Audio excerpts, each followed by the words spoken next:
Hello, everyone. It's Friday, and we've scheduled a chat with Mike Stellium7, aka Stellium7. He is not right now located in Spain, but he is an American. Hi, Mike. Hello. To start our talk, I would like some general background of your YouTube live, so people maybe somebody haven't seen you, and so they will know better who you are, what are you doing right now, and that would be fine to start the conversation today. Okay. Mike, as you said, I started a channel about 2 years ago, and hold on, I'm staring at myself, and it's very distracting. Yeah, I got into alternative perspectives when it comes to geology, and was looking into a lot of different channels that were presenting information that was contrary to what I grew up believing about geology. And I thought it was fascinating, and started to look into it more, and it dovetailed with a lot of other subjects that I was studying, looking into Earth shape, among other things, and just looking at a lot of different mainstream narratives that we've been taught, and asking, is it real? Are they accurate? And the more I dug, the more I found that a lot of things that we're taking for granted that are supposed to be settled science, if you go back and you look into them, they're not always so settled. And in fact, oftentimes, kind of like today, and what's going on in the world now, we find that there are lots of experts that are actually saying things that are completely contrary to the mainstream narrative. So yeah, so you're showing my channel there.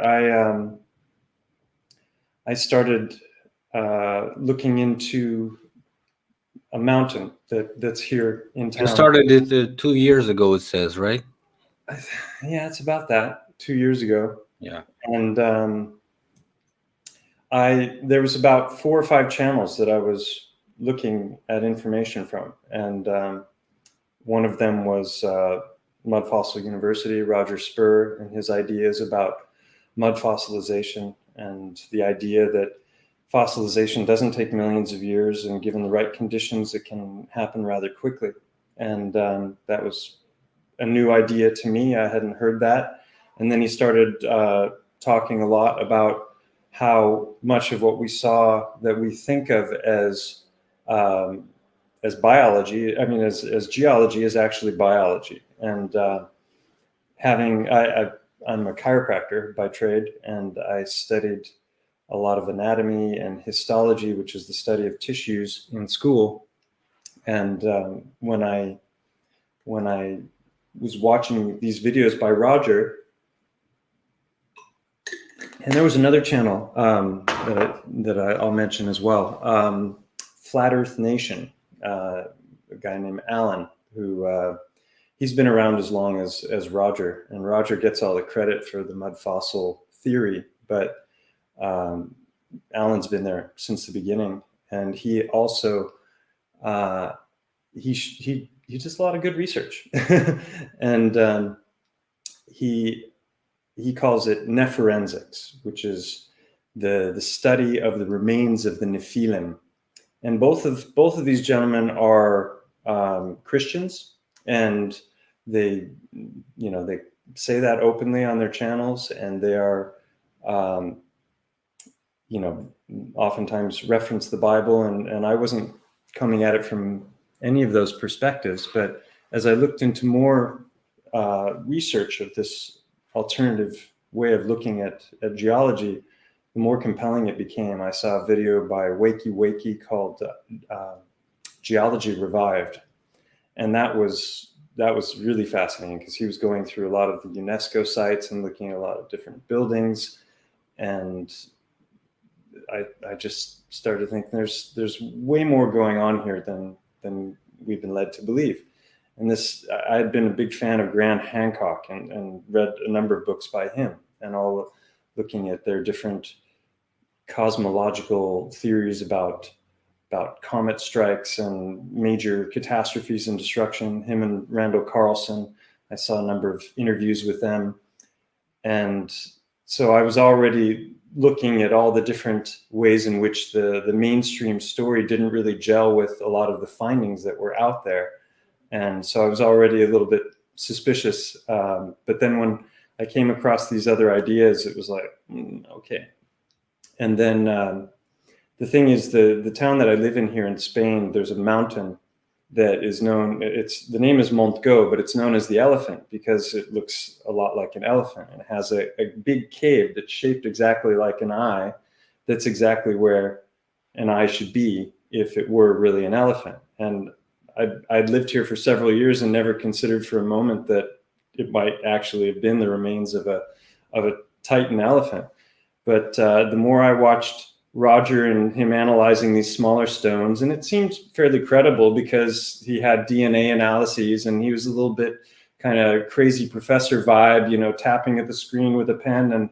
And but he was entertaining, and he had a lot of interesting things to say. And because of my anatomy and my histology classes, I was able to recognize that, well, yeah, there's an astonishing number of coincidences between what he's showing and what's actually he's showing in the rocks. And that combined with the DNA, it was an interesting new avenue to pursue. And then he started doing, well, he didn't, I started to see videos that he had done on in Africa, in the Sahara, claiming, are you controlling that? Claiming that that there was this 900-mile long dragon. I control everything. All those 33 viewers that the Masons got. Have we got 33 viewers? 36 on my screen. We jumped right over that masonry. Speaking of masonry, the head of masonry, wasn't he the head of masonry? Prince Philipp. Yeah, so is that you or me? Is that one of my videos, or are you doing that? That's your first video, man. Oh, okay. Yeah, so you can see there from the side view that this is the other side of the mountain, and people say, well, it looks more like an elephant from that side, but not from the other side. And if you look at it from above, you can see like the remains of ribs. The eye has there's about 20 different anatomical correlations with the eye. It sounds utterly absurd, but the work that Roger was doing with all these videos analyzing this place in the Sahara and this dragon attacking a fish with corresponding to ancient mythologies and the writings of Plato, and I thought it was intriguing, and I never really considered that there might be something to this mountain. But then I started thinking about the eye and thinking about, because I'd hiked up there a number of times, and there's a lot of strange caves and structures in this eye. And I started to think about it and realize that what if those are actually anatomical structures, and it's not just the remains of just a mountain. And so rather than just give in to pareidolia, which is when you see something and you think it means something, but it really doesn't, whether it's in the clouds or I can see faces in knots of pine or something. But this is something I didn't want to make the mistake with. So I decided to study a lot of anatomy before revisiting the cave, and got up to the cave. And by the way, guys, you don't know that Mike was restudying the anatomy because he was studying it before, so it wasn't new for him, right?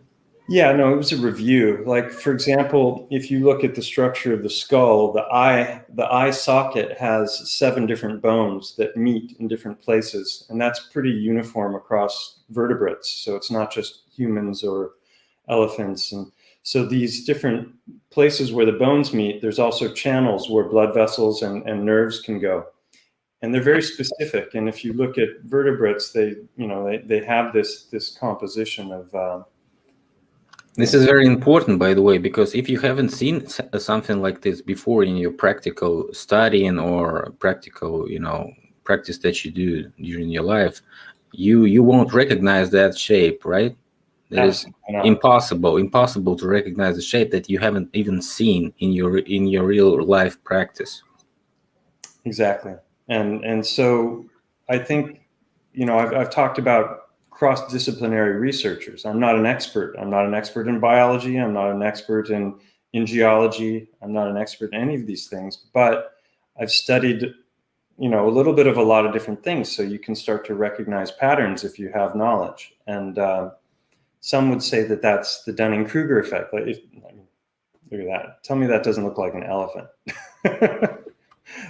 There was a video by a guy named Jay Dreamers that was called Petrified Titans, and that was a fascinating video, because he started comparing the works of Roger and looking at the mythology and looking at Titans and looking at lots of different mountains around the world, and he showed some of these pictures in his video. Yeah.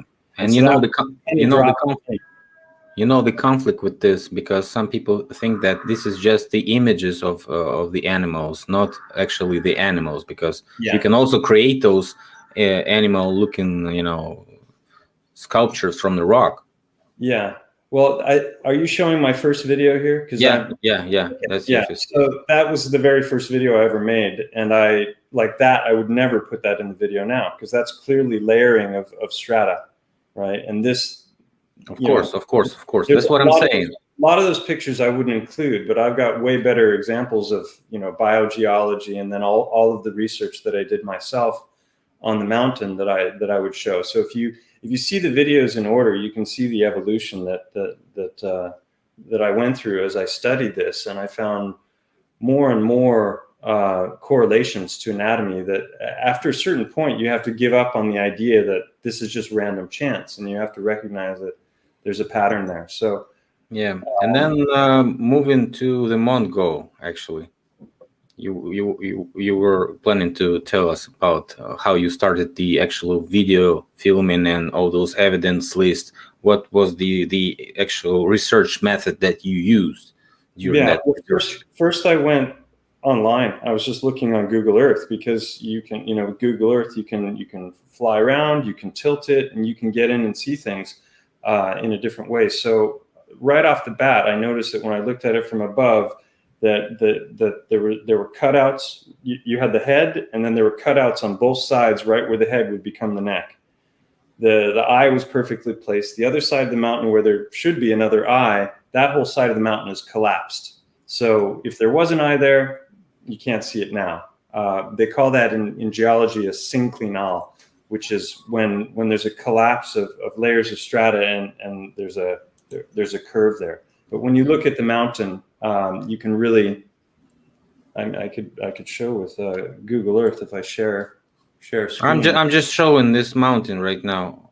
Okay, yeah. So that side there, there's a cutout right where the neck would be, and then the other side is the side with the eye, and you can see there's a runoff there.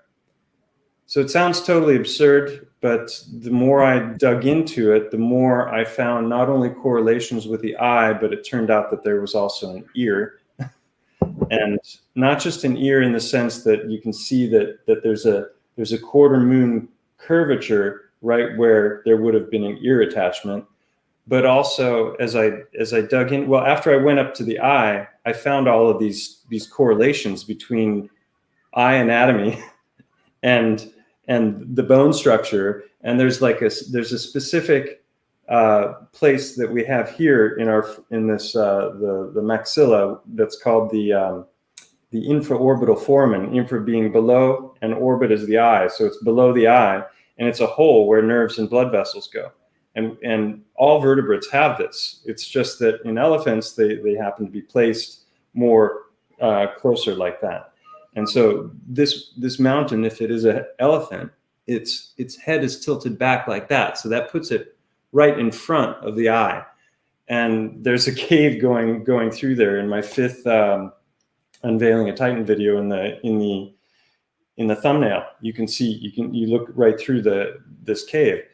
So that first visit up to the eye, after studying the anatomy in the books and having a list of things I would expect to find, I was finding these sutures, like right where this bone meets this bone, there's a line there, and there was a suture right there going back, right in the cave as well. And you can see this line only while studying, right? You cannot see it just like in the pictures. You won't recognize that line and the pattern, right? Well, I show in the videos, I show the pictures and I show side-by-side comparisons, and you can see how incredibly specific just that one thing is. Because where the two parts of the cave meet, there's actually a little bit of an overlap. And I mean, it not only does it follow the line, but it jogs up a little bit and then it goes like that. And I show using an elephant skull that there's a crack right in the skull, right in that exact spot. And that was one of 10 different things that I found. So I already was thinking about making a first video at that point. Then I was just like, I have to show this information. And then I started thinking about this collapse in the mountain and how the left side is not present. So there's no hope of finding an eye or an ear on that side. But I figured if the eye is so well preserved on the right side of the mountain, the right side of the head, that maybe there was an ear canal as well. So I was thinking I'll go looking for a cave. And when I started looking online for this, I told this story before when we talked last time, but there's a canyon that goes up, and I was hoping to find a trail. So I was looking on Google Earth and found what looked to be a trail. It turned out to be just like runoff of rock. So it looked like a trail, but it wasn't. And I was going to go climbing up there. And when I looked online on Google Maps, I was trying to find the name of this canyon. And when I looked up the name of the canyon online, I found a website that said Cova del Mijdia. Mijdia was the name of the canyon. And Cova del Mijdia was the name it's a word for cave. So right off the bat, when I was looking for just a way to get there, I found out that there was a cave there that I knew nothing about. And the more I looked into that, it was unbelievable. There was, not only was there a cave there, but a whole team of archaeologists had gone in and had excavated this cave. And it was at the time that they did this work, it was the most thoroughly excavated cave in all of that. That's actually not the ear canal there. That's called a moose gland that elephants have, and it's has to do with hormones. The ear's further back. They're like that little spiral. Yeah. So so these guys had gone up. It's at 375 meters, and you need harnesses and ropes to get up to it. And they went there and mapped the thing out in 3D. Yeah. So it's just to the left. They mapped it out in 3D, and they filmed, got footage from inside, much better footage than I could have gotten on my own. And I started to analyze the footage in great detail, and there were a lot of things there that suggested that it might be an ear canal, that the inner organs are still there. You've got the spiral organ, which allows us to hear sound, and then you have the semicircular canals, which are for balance. And there's this point in the video where this guy he's shimmying on his hands and knees around, like in a curved, almost like a corridor going around. And when you look at the sides, it looks exactly like the inner structure of the ear. So it was totally mind-blowing at that point. And then I started really looking at the structure of the mountain with closer eyes, and a lot of the rocks on the plateau, which is where the ridge line of the head comes down, and then it flattens out. And you saw that at the beginning when it was looking at the mountain from the side. that whole area up there has very, very interesting rocks, and they're very interesting because they correspond exactly to anatomy, and I can show a bit of that later on. So the right side, the collapsed side, or the left side that is collapsed, has none evidence at all, right? Through all the length, nothing really reminds of anything, right? It's not nearly as accessible because the drop off from that side is much steeper, and I've been in there and I've looked a lot on Google Earth, and I've hiked up a few different trails in that region, and I have a new discovery that I'm going to be showing in another video, but I have some little teasers for it. But there's a section there where there's a cave that goes through to another cave, and it has some very interesting crystalline structures inside of it. But I haven't actually found any. There's a cave called Cova del Agua, which is the cave of water, but it's not positioned for an ear or an eye. So, whether it's just like a blood vessel or something like that, I don't know. Roger refers to artesian wells. Art is artery. So the idea that maybe the reason we're getting this fresh water that's coming from the deep of the earth and it's coming up through mountains and then cascading down is that those are former blood vessel channels, and arteries. The veins have valves in them, so in the petrification process, they're more likely to be filled. But arteries are there's a better chance that they'll be, they won't be blocked. Yeah, that's a video of the team of archaeologists. So the fourth video I did had to do with the histology of the mountain, which is tissue. And I've found so many different, very specific things. There's like our bones, the long bones of our body is where blood is produced, in our legs, in our arms, in our skull, in our spine. And when those break, if you look in the center, if it's a bad break, you can see where the bone marrow is produced, and it's a jagged kind of bone that looks like Swiss cheese. And then the long portion, yeah, that one there is not. There's a better example. If you go back it up just a little bit and pause it. Pause that if you can. So that's showing the outer portion of trabecular bone. You've got iron ore there.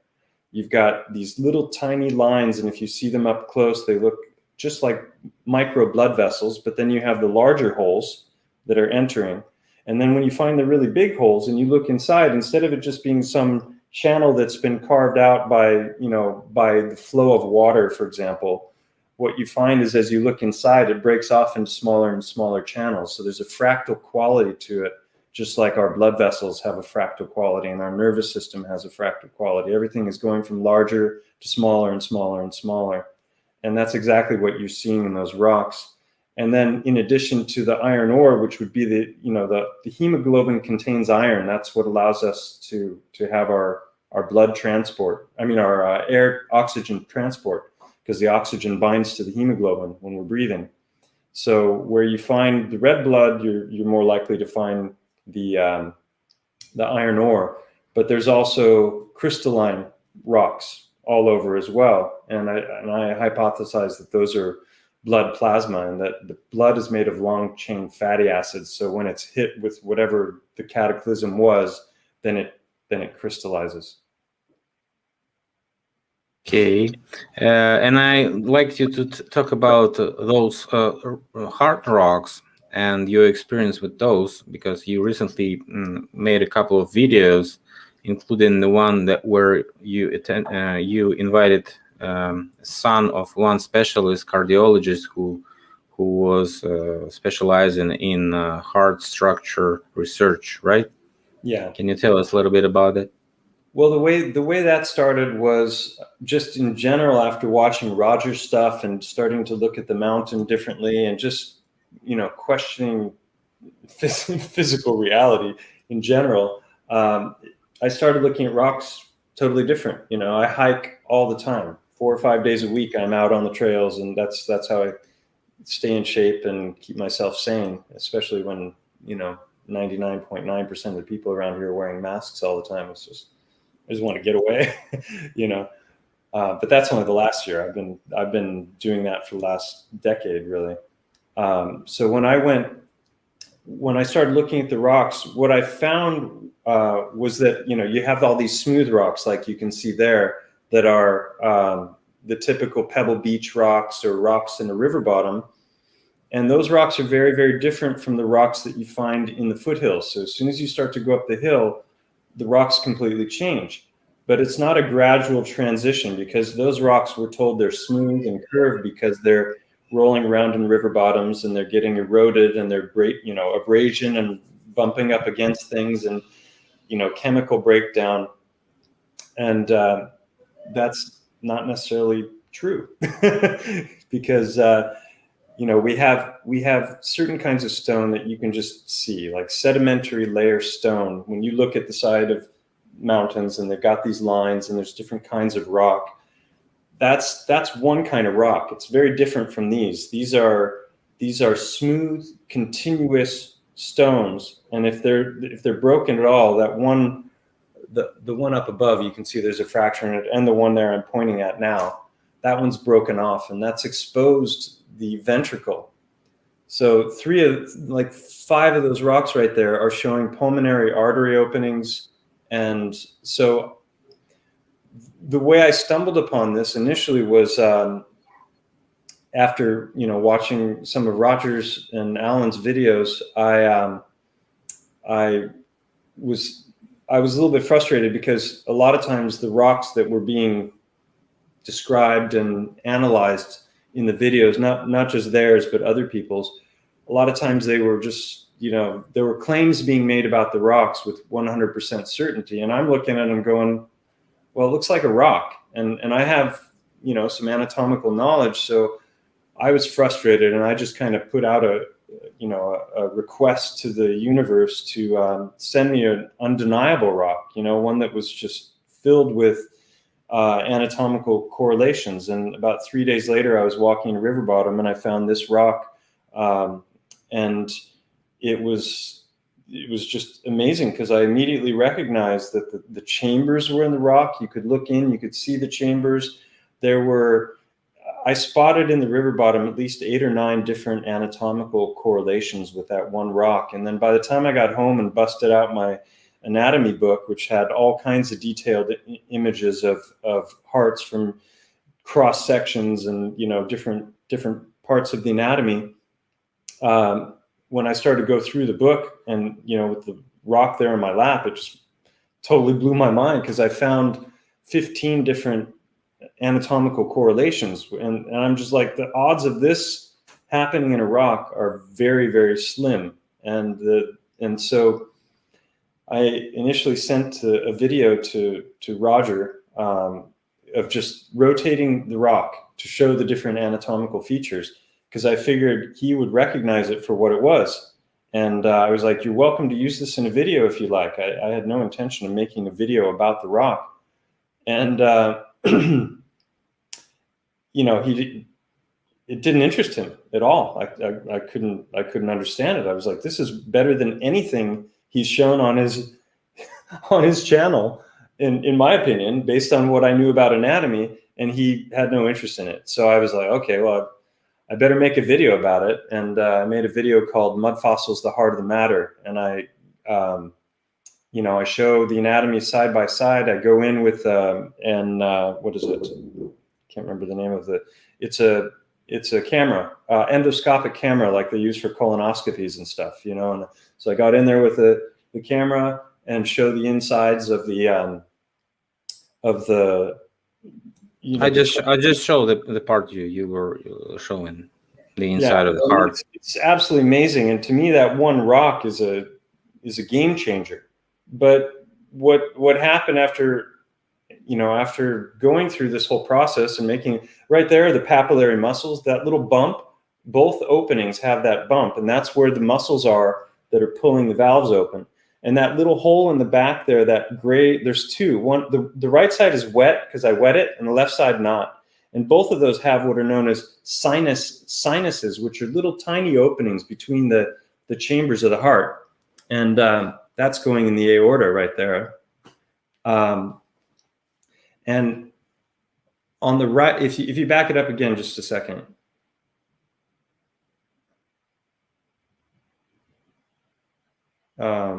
Yeah, we'll wait till it goes forward. But the coronary artery, which is a smaller artery that often is the cause of heart attacks, that goes across the upper 2/3 portion of the heart, and it's in a very specific place. And oftentimes there's fat accumulation right around it, and you can see it there on the right side there. There's the coronary artery. The coronary sulcus is just above the fat, which is this indentation where the artery lies. So I mean, these are like so incredibly specific, and the people who are just brushing this off as they're not really giving the research the time of day. There I'm showing fractures and how as soon as they have a crack in them, that's an indentation there in the big one. I have a theory about that. But these other rocks, there's another indentation. That's bent in. That's not some kind of erosion. So if you notice they're harp shaped, they look like, as Alan says, bicycle seats.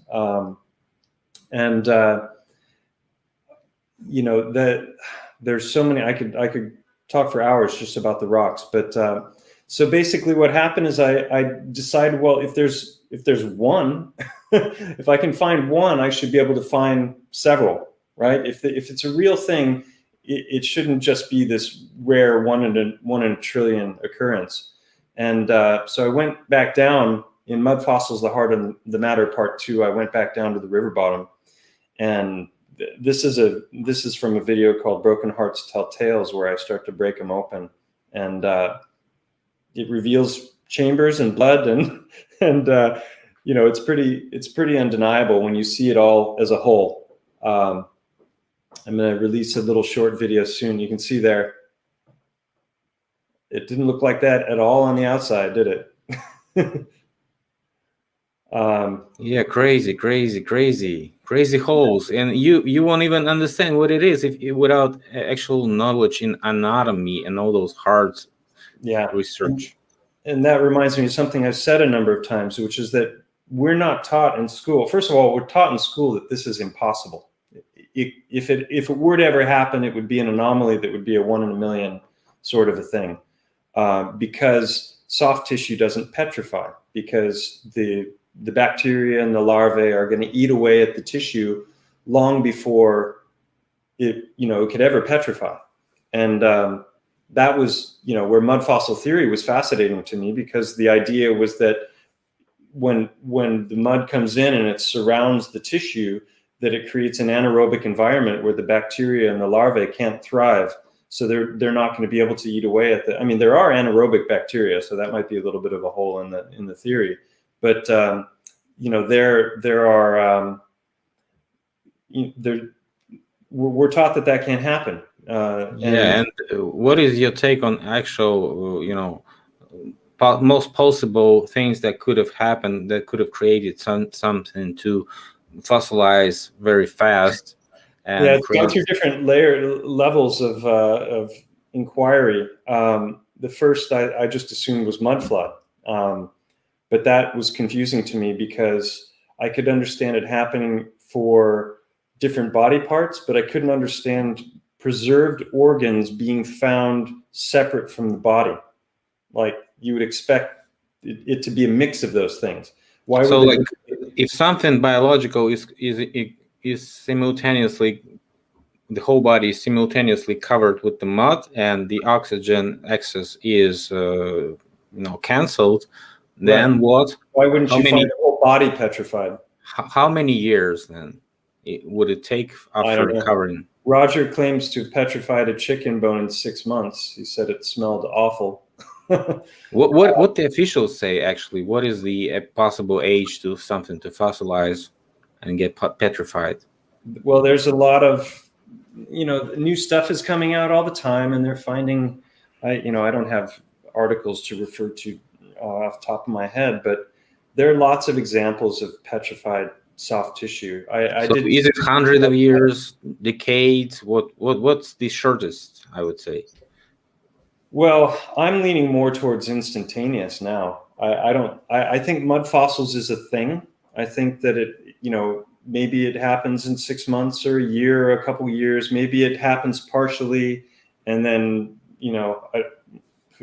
who knows? Have you seen anyone perform anything like a testing of that online? Maybe recording that. There was one channel, I can't remember the name of it, that took like 40,000 volts and ran it through mud and silt and put, what was it? It was a fish. He put a fish in for like 10 or 12 days and just had this arcing current going into it. And it was an interesting, it was like 2 hours, but in the end, it wasn't really conclusive. And there were people that were suggesting other compositions for the makeup of what was surrounding it. I don't know. Whatever it was, I believe it involved huge amounts of heat or perhaps electricity and plasma, and I think it probably happened very quickly. Alan, who's a devout Bible believer, talks regularly about the glittering sword, which the Bible makes mention of, which is instantaneous things turning to stone. Got some interesting stuff with what is it? Well, it should be repeatable, right? If so many people watch these videos, like he has like 100,000 subscribers, right? Yeah. I'd say like maybe 1 million people at least watched one of his videos, right? And so somebody could have performed something like piezoelectricity test, or I don't know. So many tests could have been performed for at least a couple of years, at least, right? Yeah, there are a lot of people who think mud fossil stuff is BS, and no, I mean, there's no repeatable way. Nobody knows the explanation, right? That is the point. No, but you can find the remains. There's some very good examples of petrified brain. There's Girolamo Sagato, who is an 18th century Italian scientist who he knew how to petrify flesh, and the secret died with him. And there's museums that have loads of, every single body part, he petrified it inside and out. Was he officially publishing his research, that Italian guy? I don't know. How did you find him?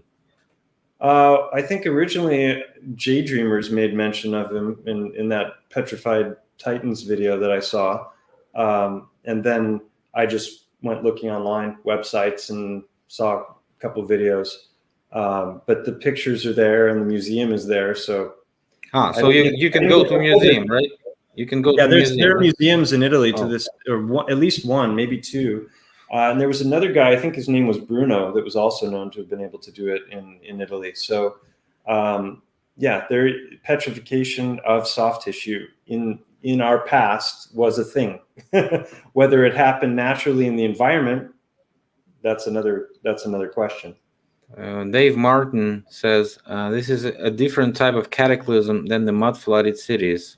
Well, for sure it is. We don't find petrified people in the basements, but we find actually each time somebody does excavation in Moscow, they find bodies everywhere, and so they try to blame communists for those bodies. I don't know. Sometimes they find such crazy explanations, but things are getting buried way deep in the ground, so it's definitely not petrified, and so it's really different from what Mike says. But the idea of mud covering something, 6 million skeletons under Paris in the catacombs or something like that. Well, yeah. But I think Dave means that is a little bit different, and we agree. But also when it comes to like resets, the idea of like there was the mud flood, I don't know, people place it at different time periods, the last major one. But when you look at the time before that, the period of time like Angkor Wat and these different, I don't have the names off the top of my head, but there are loads of different places where they've supposedly dug caves straight out of solid rock with Bronze Age tools. I think that those are perfect examples of some major energetic cataclysm where stone melted as well, and possibly buildings. There's the whole Elephant Island in the South Pacific. No, I haven't. Hey, Berserker Bear. Yeah, we were touching the topic of pareidolia and possible just creating statues from some rocks, maybe big monuments that could be created by whoever, even miners. Yeah, right? Mike Ferrer talks about the miners doing art, and I think like when you see those elephant shapes where you got all the strata, or it's sandstone, then sure, someone could have stood there with a hose and shaped it out. I have no problem with that. A lot of because I've watched 2 videos that you've done with him, and I think a lot of what he says makes sense. He doesn't agree with anything I say, but I'm more of a syncretic. One case is when you have those biological and tissue, coincidences, I would say, at least. And the other thing, when you just have only shape or the way the rock looks, this is way different, because the list of coincidences you mentioned was around 30 coincidences, right? I think with the Heartstones, I have a list of about 25 different characteristics that I've compiled, and they're in the videos. Those are very, very specific, and basically the way I look at it is, finding an oval-shaped rock, piece of cake, right? Finding a round rock, easy. Finding a rock that's shaped like a harp or a bicycle seat. Okay, that should be a little harder. And this is something I started to touch on before. We're taught certain things about stones, and because of that, we're blind to possibilities.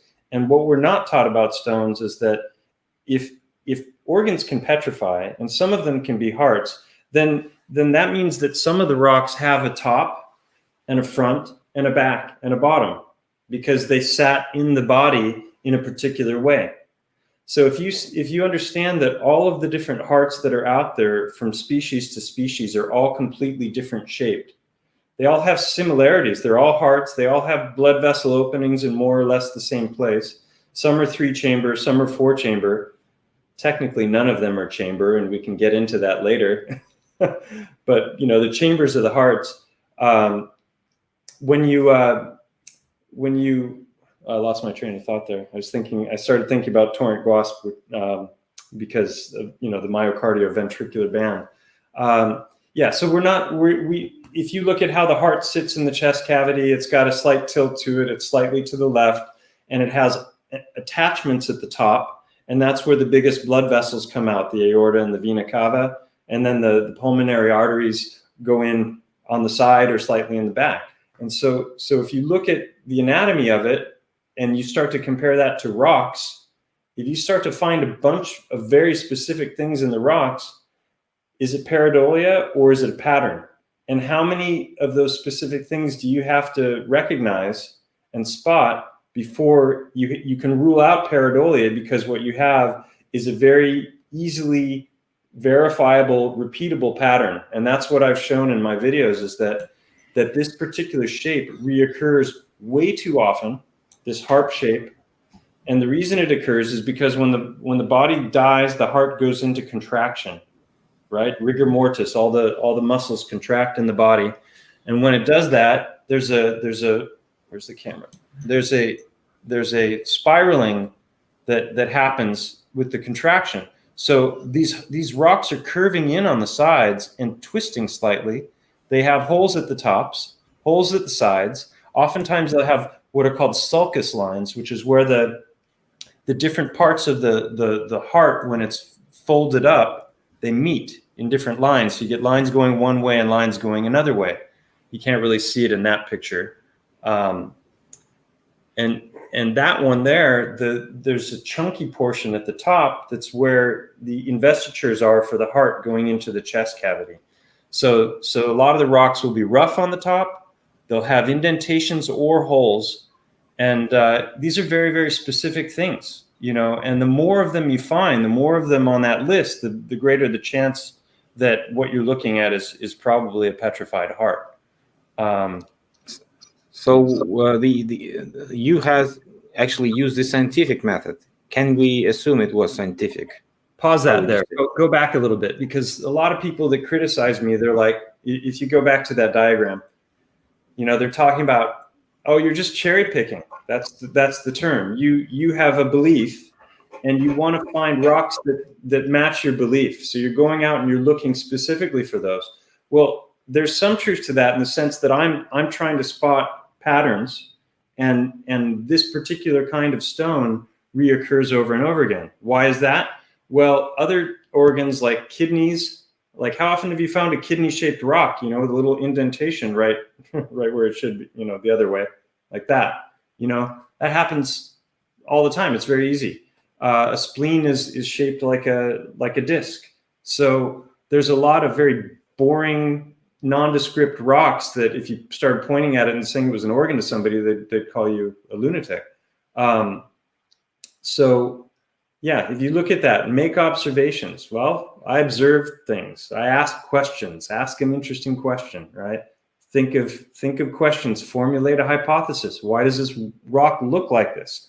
Well, if I put aside the pre-programmed beliefs about rocks, where they tell us that all of those rocks that you saw in the video earlier, when I had them all lined up on the table, all of those rocks are the byproduct of sedimentary layers forming from creatures dying under the seafloor and on the land and getting buried and buried and buried and under pressure for millions of years. And then tectonic activities is going to break those upward, and then pieces of that are going to break off and roll around and then go down to the smoothed out in the river bottoms. And that's not what I find around here at all. What I find is one or the other and nothing in between.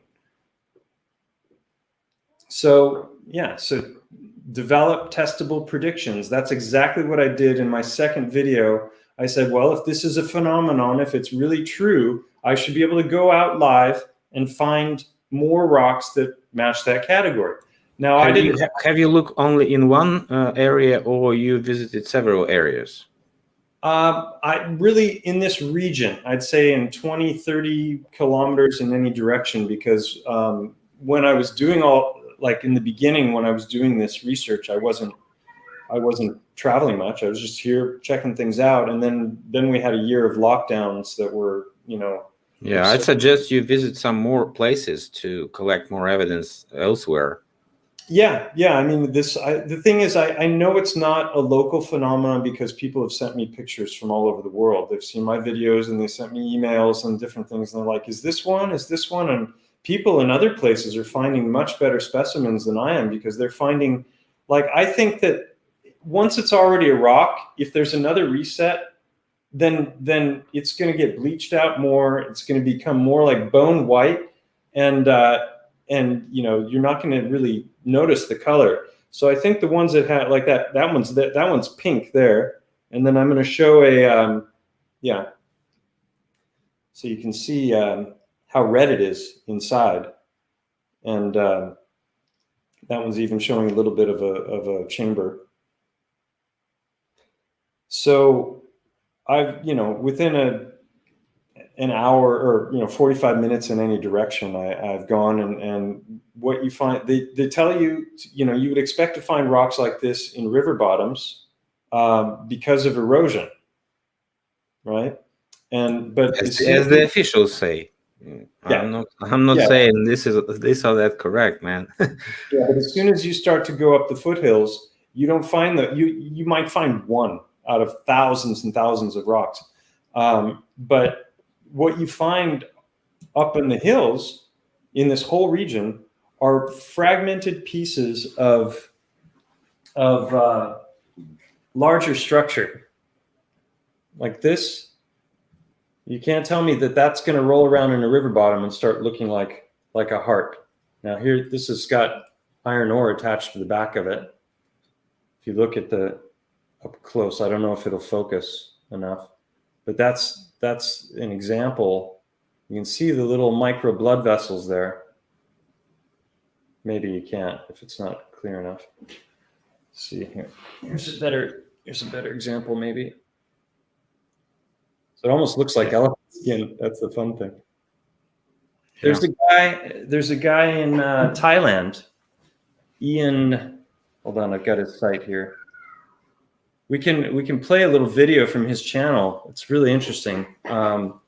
He saw my videos and he saw Roger's videos, and he started to realize that he'd seen what I call trabecular bone, which is the Titan video, I go into detail about bone structure, what bones look like inside, what cross sections of bones look like, how I would expect that to manifest in a creature that's 3 miles long.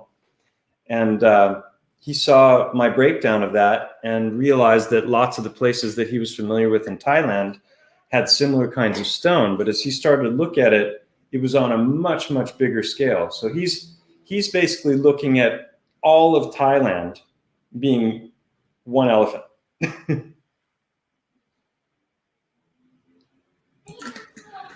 So have you made a video chat with him or something? So maybe... we've exchanged texts and talked a little bit, but never done any videos or anything. He's made videos, and his channel name is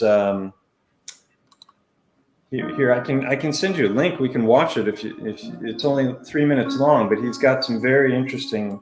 Just send the link to the chat. To the chat. Where is it? Here we go. Too many tabs open. There we go.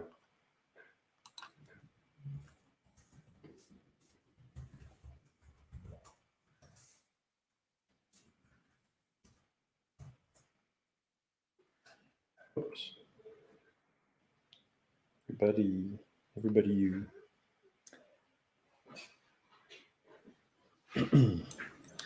So he found, he's doing a histological comparison. He's looking at the anatomy in detail, and he found just some amazing stone structures.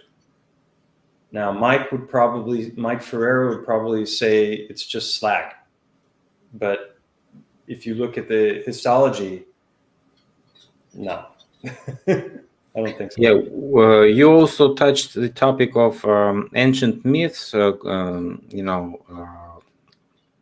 about this petrification that were preceded by different creatures, mythical creatures like Medusa Harkona or whatever your name is. Right? What can you tell about it? Does it have any correlations of immediate petrification and what you see actually on the Mount Go mountain?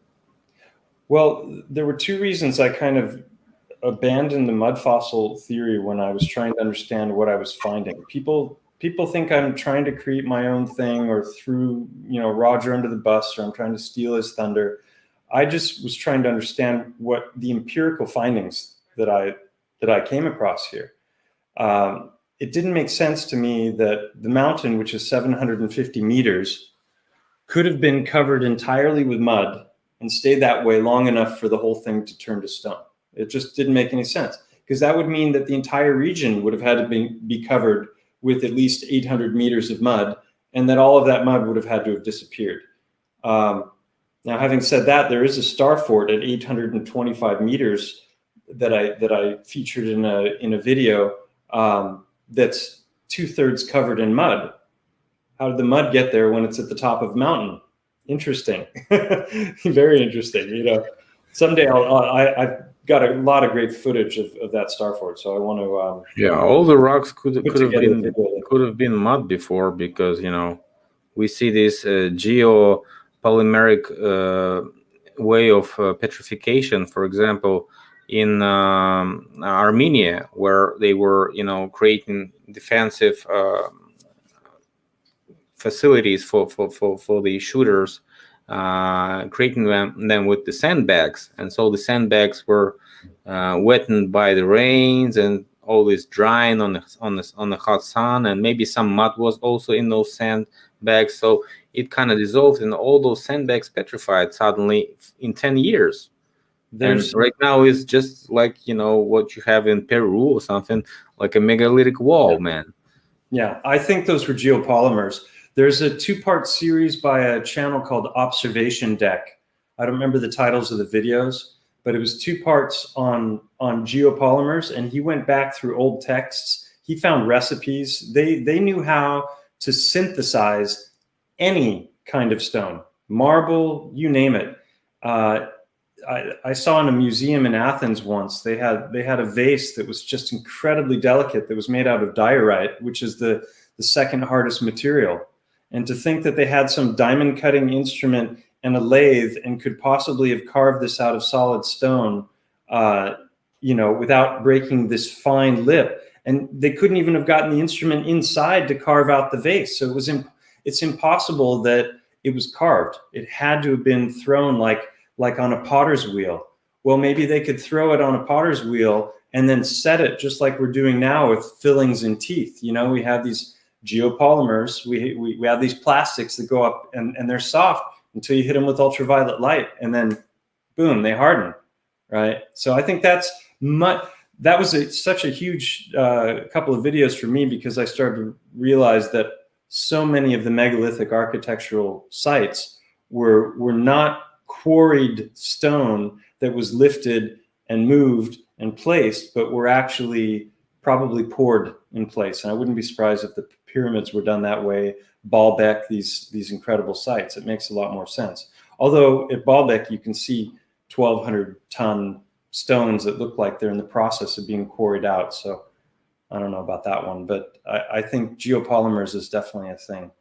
And so I abandoned the mud fossil idea when it came to both the mountain, because of the requirement for the mud to be so high and stay there for so long, but also with the heart stones, because that didn't make any sense, because why would you find a bunch of organs separate from the bodies? So that was when I started theorizing that maybe the outer portion of the body was being destroyed in some way while the organs were hardening. And that was, I mean, just to simplify it, I call it boiled egg theory now. Yeah, those are interesting. The trees that grew up through layers of strata, that, doesn't work that way. So-called petrified trees. And actually, these are just polystrata. They just grew up. They just grew straight up through the stone, right? Yeah. Sometimes we have this is near Greece. This is Yellowstone River, and this is Hungary. I want to talk about this one, and I made a video about this. So also found below the level of surface while creating these excavations in this quarry procedures, and so they found all these petrified stumps. Mm-hmm. So that's fascinating. So they've removed that earth then, or did it disappear? Yes, and so it was like they were standing vertical, not horizontal. So probably they call it just coincidence while they been excavating this quarry for coal. They were seeking for coal, and that's why. And these are horizontal petrified trees, right? So they're just laying around, right?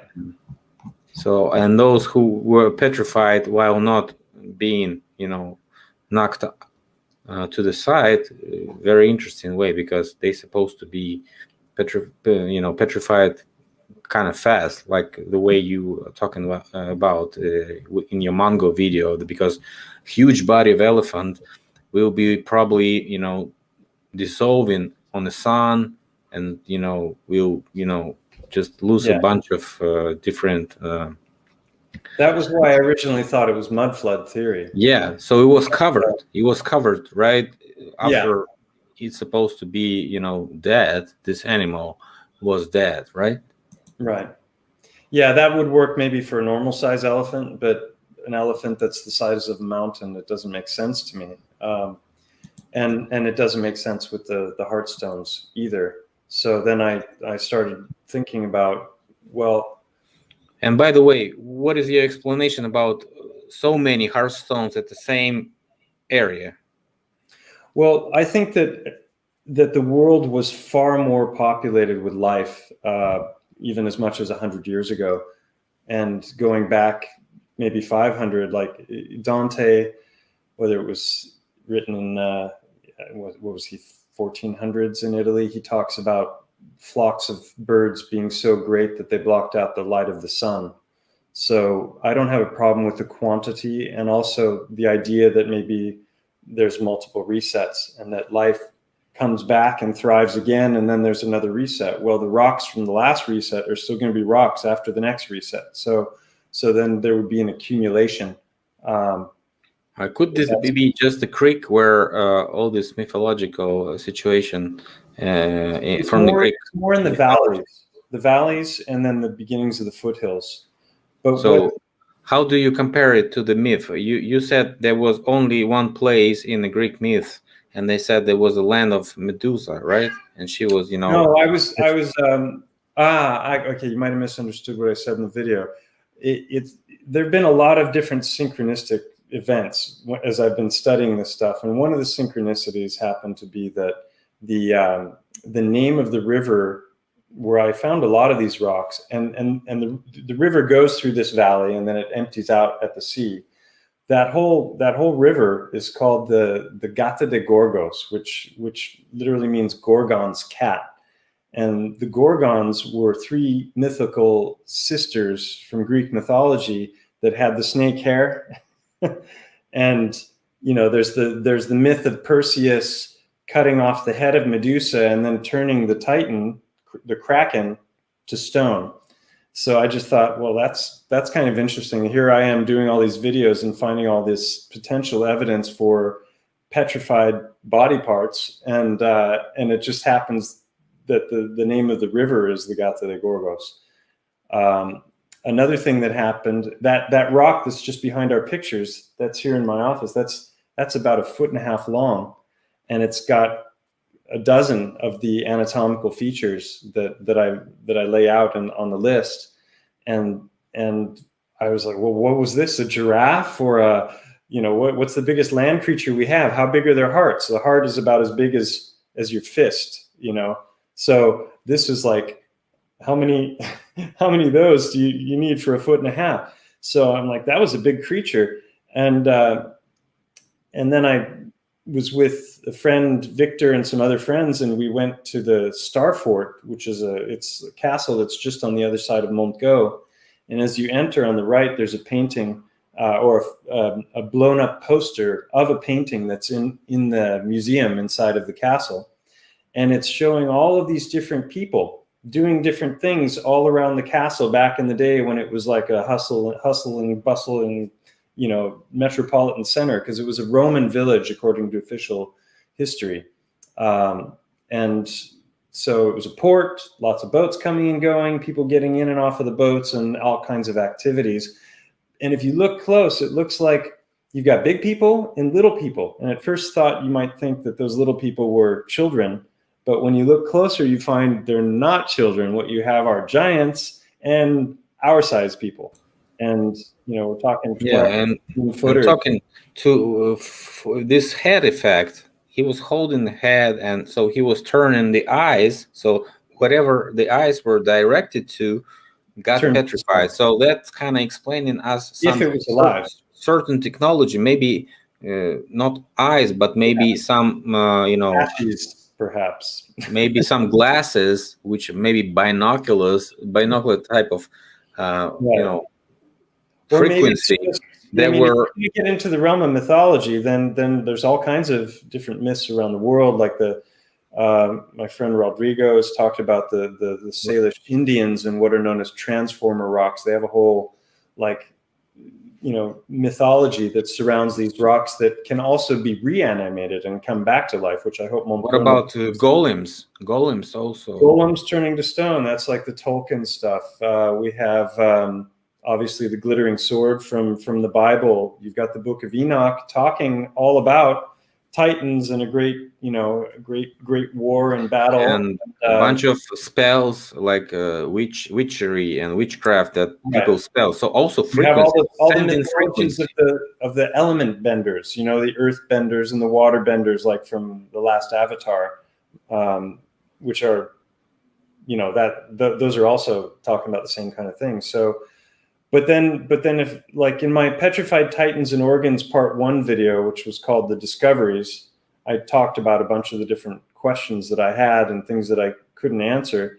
And I was initially leaning towards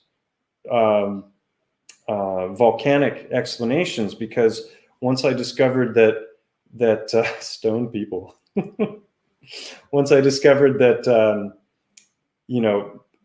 pyroclastic flows were over 1,000 degrees and could move at the speed of sound, or so they claim, then I thought that might be something that could flash petrify. And in the process of hardening the organs, maybe it's just annihilating the outer portion of the body. And then I started to think about the organs. And the interesting thing about the organs is they're in the chest and the abdominal cavities, and they're hanging, they're attached so that when you go running, your organs are not moving all around, right? But they're attached, but they're in a liquid inside of the pleura, which is a giant fatty chamber, right? That all of the organs are in one big fatty chamber called the pleura. And then each one of the organs is wrapped in fascia, which is a thick, fatty layering. And the heart has the thickest of all of the fascial layerings. So when I was thinking about that, I started to think about a boiled egg. You've got a shell, and then you have liquid inside. And then in the space of 5 or 6 minutes, it's transformed into this hardened thing. And I thought, well, what if the heat was 10, 20 times, 100 times hotter, and the time was longer? Well, as the whole body is being annihilated, those might turn to stone. Might. I don't have a way of reproducing that. I suppose if you put an egg into a kiln, like you were going to bake pottery or something, and you just leave it in there for a long time, it'd be interesting to see how hard it gets.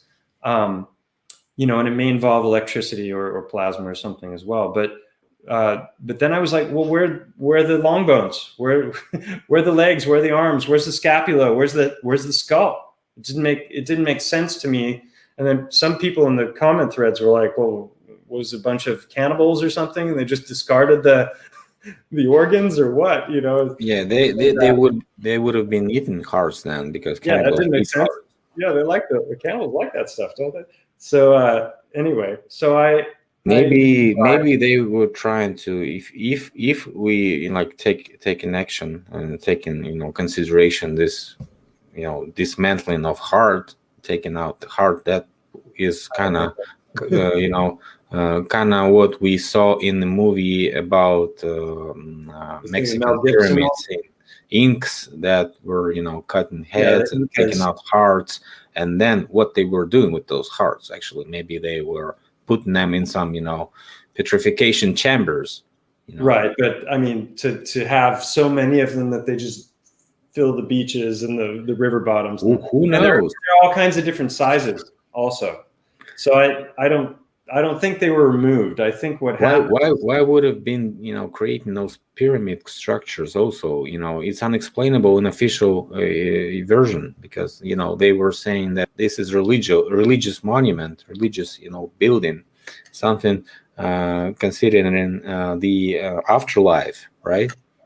And so when we see a bunch of those hearts in the same creek, in the same river, which is not a coincidence, and maybe people were having this religion to put the hearts in some under pressure mud or something. I don't know. Who knows? Well, this is an open source investigation, as my friend Howard likes to say. It's like, I don't have all the answers. I don't have a big budget. I don't have access to university machines to do I always forget that word, spectroscopy, that's it. Spectroscopy or CAT. I tried to get CAT scans done of some of the hearts, because I've had donations on my channel, and I was just going to use the money from the donations to do the CAT scans. And then when I went to go try and do the CAT scans, they said, no, only human subjects. And so now the next thing eventually I'm going to start calling veterinarians and see if anyone has a CAT scan, then, and maybe isn't such a rule follower. But going back to, I don't think they were removed. I think what happened is the outer portion of the body was annihilated.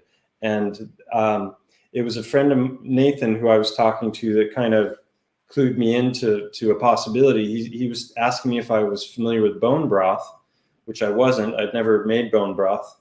And he was saying that if you take a crock pot, which is a pressurized cooker, and you put bone into it, even thick bone, with relatively low heat and pressure, within a few hours, that bone turns to sponge. And if you keep going with it, it turns to a gelatinous liquid substance, right? So with a lot of heat and pressure, bone just softens to nothing.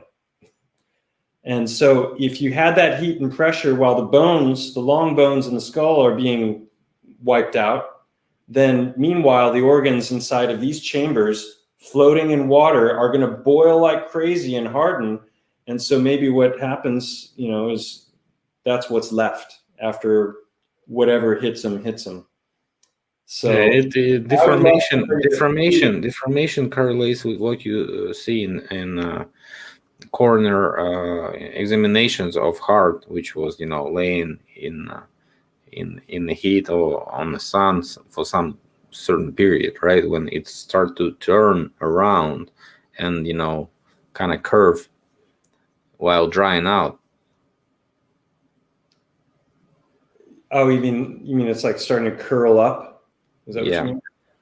Everything, when it's drying out, it starts to deformation, and it's trying to squeeze it. It's squeeze and squeeze, and you saw that on the stones when it has little spins and curves.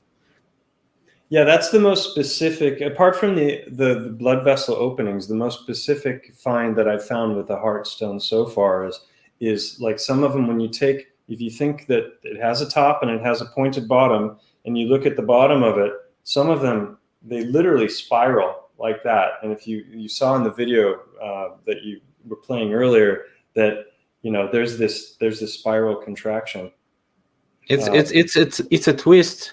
It's a twist which is normal to a heart which is getting dried, right? Yeah. Oh, you asked me about the doctor as well. So that was fascinating. I can't remember where I came across the video, but someone who had seen my videos posted a comment, said the heart is a rope, and I think maybe that same person recommended the helical heart video, which I saw, and I was just utterly blown away, because this medical doctor, after decades of experimenting and dissecting thousands of hearts of all kinds of different species, he finally figured out a way to untie the Gordian knot, where he was boiling the hearts and removing the fat, and then he was able to literally dissect the heart with his fingers, not using any knives. So he's not cutting any of the fibers. He's just separating where the fibers meet in different places. And as he does that, he unravels it, and it's literally one long continuous band that rolls up in this really complex way to create the heart.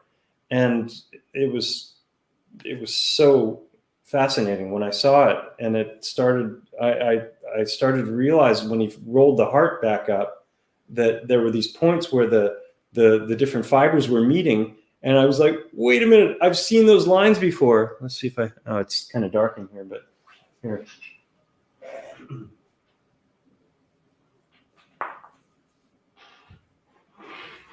So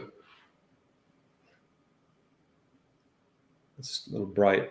You can't see it. You can see it better on this side. Like this, look, everything's backwards. Right, that line right there. When you look at it at that video, you see when he folds the heart back up that it's got these very specific lines. And so I went back to a bunch of the rocks that I'd already gathered, and they had lines in those places. I was just like, oh. So he kind of proved on scientific in scientific field that heart is like a tiny, not tiny, but just a muscle that was wrapped around and created something like a heart, which we know, and it's not like only the officially accepted way of construction, right?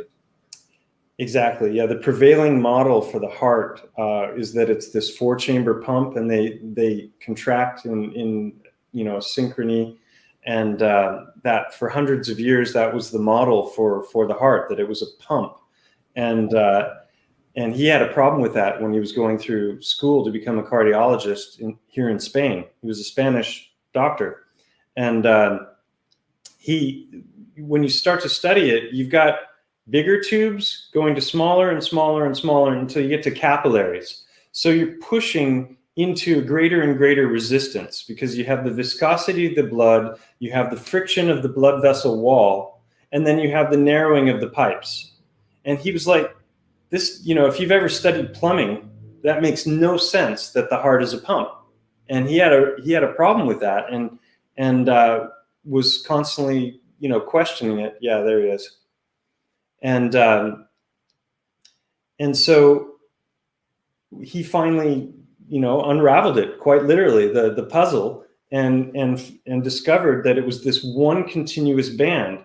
Well, that was the beginning of his discovery, because the next discovery he made was even more mind-blowing, which is that the heart, it doesn't pump at all. It actually functions as a vortex.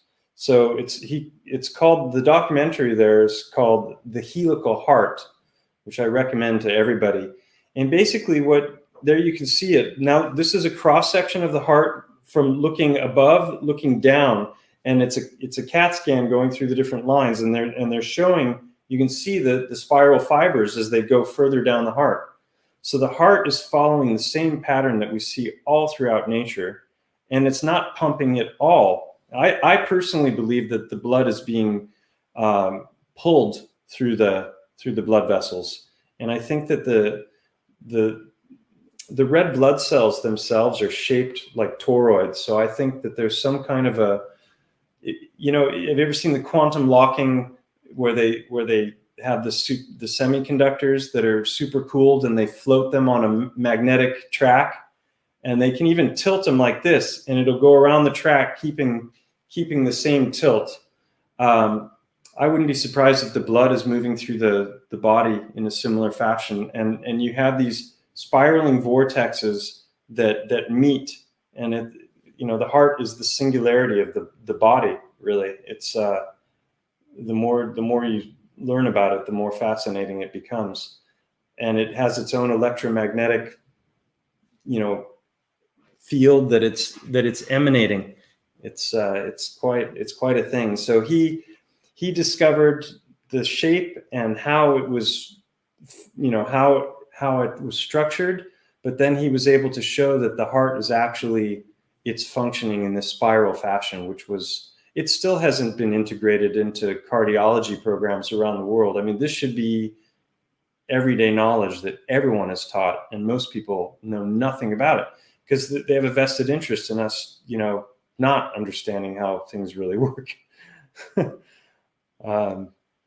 So that's Gerald Buchberg. He was a famous American cardiologist who really discovered and pushed Francisco Torrent Guasp's discoveries into the mainstream after 25 years of dissections. He should have won the Nobel Prize, but most people have never heard of him. So then another of the grand synchronicities when I was doing all this studying was, it turns out, and I saw this at the end when I was watching the whole documentary, and then at the end I saw his name, and it said Denia, Spain next to his name, and I was like, Denia is it's literally like 10 minutes drive for me to Denia, and that's where the star fort was with the picture with the giants, and and then we've got Montgo right between us here. So I thought, oh man, I'd love to talk to this guy because he would recognize what I was showing in these rocks. And there's a foundation, but I found out he died 15 years ago, so no talking to him. And then I found out that there was a foundation. They had a website, and one day about mostly awards for acting. That's true. Something is wrong. So about a month, I don't know, maybe 2 months ago, I got the courage to call the foundation and see if there was anyone there that I could speak to that might be able to, put me in touch with a cardiologist who knew about Guasp's work, was open-minded enough to consider that sometimes mavericks do have ideas that everyone else rejects, and sometimes they reject those ideas for decades.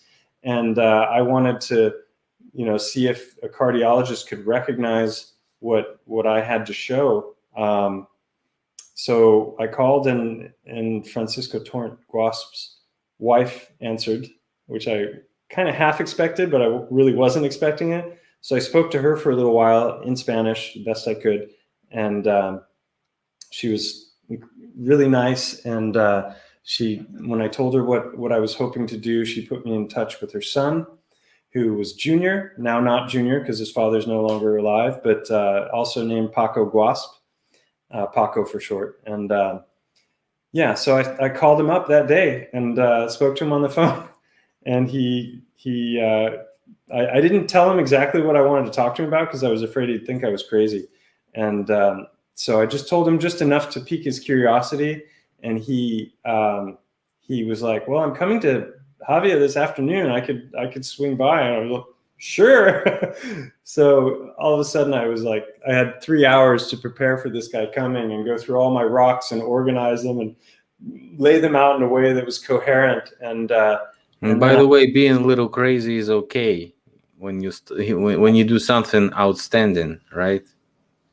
Yeah, in Italian they have an expression. They say genio è sregolatezza, and that when you put an S in front of something, it means the opposite, and it means genius is, you would translate it directly to without ruleness.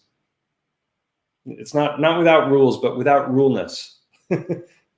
Genio è sregolatezza. I always love that one. Yeah.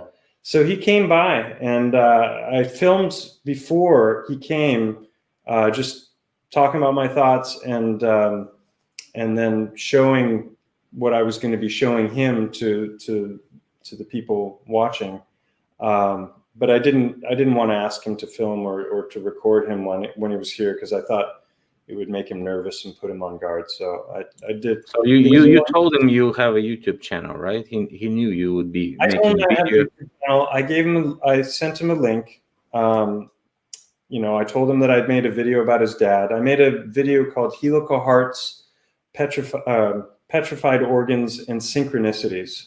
And I talk a lot about his life, and I talk about the things that he did and his discoveries and why they're important. And and then I show how it relates to what I was finding in the rocks. And it's, I recommend that video if people are curious about this subject at all. And I told him about that.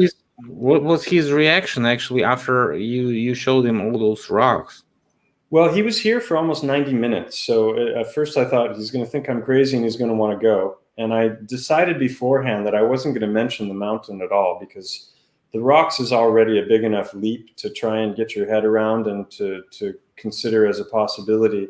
If I told him that the mountain that he grew up next to used to be an elephant, he probably would have left a lot sooner than 90 minutes. So I don't know if he'll ever come across that information or not. But he was initially open. He was kind of curious about it, and he was listening to what I had to say. I took him to, showed him the best rocks first, because I didn't want him to immediately reject it. I wanted to show him, look, there's a lot here, especially when you see them all lined up next to each other. The number of my friend Victor has talked about, because I don't have any XRF, or CAT scans or anything that the skeptics would consider to be, real scientific evidence. I've followed the scientific method to the best of my ability, and I'm observing empirical evidence, but there are no variables to manipulate. It's not like I have a test that I can perform to prove it. There are different machines and different things where I could look at the atomic structure and what the constituent elements are and what the breakdowns are by percentage. And if that corresponded to the elements that are in a heart, then that would be game over, in my opinion. But the problem is that there may be transmutation of elements occurring as well. I've been looking into that a lot lately, the idea of biological transmutation, where plants and beings can actually take atoms and turn them into other atoms. And we're taught that's not possible in the mainstream model. We're taught that requires suns and massive gravitation to create the kind of heat and pressure necessary to create new elements that give rise to the periodic table. And that's also not true. Ancient What are your building. what are Yeah, your we thoughts talked on about ancient that buildings? before. Yeah, geopolymer. I think a lot of them are geopolymers and were molded. I don't think a lot of this stuff was carved. I mean, the economy is the most explainable thing in construction, right? So you have a limited amount of resources each time you start any construction. But if you have a natural source of this, geopolymer concrete type of flow, which can come from underground, which we know is very easily proceeded while you do drilling, or you can use it from a mud volcano source, which are officially recognized to be uh, you know officially recognized mud volcanoes sources, which are everywhere. For example, where I live in Russia, you probably have mud volcanoes in Spain, and you name it. So many countries have mud volcanoes. Just Google it. Probably your area guys also have some, or the so-called hot water sources, springs, and so on. So this is all related to something hot and preheated mud type of solution that might come from underground. And when it solidifies, when it gets heated by the sun, or when it dries out, literally, it becomes something like a cement, biological cement type of organic cement type of structure, and it solidifies to rocks, and even can be looking like granite. Granite. Yeah. Well, I think they can produce any. In the observation deck videos that I mentioned before, he talks about something called desquamation. Squamous, if people might have heard of that, like our skin cells, when you look at the different layers in the skin, the top layer are called, they're flat, and it's called squamous cells. And this is a term that's used even to this day with companies that manufacture different kinds of stone, creating geopolymers. And basically, what happens with a geopolymer that doesn't happen with naturally occurring rock is that there's an outer layer that starts to flake off, just like we get dead skin cells that kind of fall away. And apparently, when it's like nature made it, it doesn't do that. But when you look at a lot of these buildings, they show the telltale signs of desquamation. Yeah, there's a bunch of mud floods and mud flows everywhere. So this is not just an ordinary same thing, which is extraordinary thing. Everywhere you go, you can find mudslides and those rocks and so-called rocks, but literally it's just the stockpiles of mud. Yeah, when you were talking with Mike Ferreira, he was talking about. I mean, he's putting everything within the context of mining, and I think that a lot of what he says has merit and is interesting. When some of the things where he's looking at laser ablation and comparing that to what different volcanic structures look like, very very interesting. But when it comes to things like limestone, which is what this mountain is made of, and when you look at bone, that's an interesting thing about trabecular bone and the structure of bone. When you look at limestone, according to mainstream geology, limestone is made of bone. That's the official, like, if you pull up That creature skeletons, right? That creature skeleton. Yes. Coral, skeleton, mollusk, shellfish, compressed for many, many years. I'd like to. There's something I want to talk about that has to do with, letting go of sacred cows. That ties into this. If I can share my screen, how do I do that? Is it possible with this? Yes, if you watch below, you see share button. Then you press share the whole screen, and then you press on that whatever image is looking like a screen on that in that window. Gotcha. Okay, so let's see. I'm gonna share screen. Two monitors. Yes. Is it going to share everything? No. Good. Okay. Move that one down. Can you see my screen now? No. No. Hold on 1 second. Let me look at it again. Oh, I didn't do the final. There we go. Okay. All right. So I just want to show you, if we look at limestone, where'd it go? I have a folder.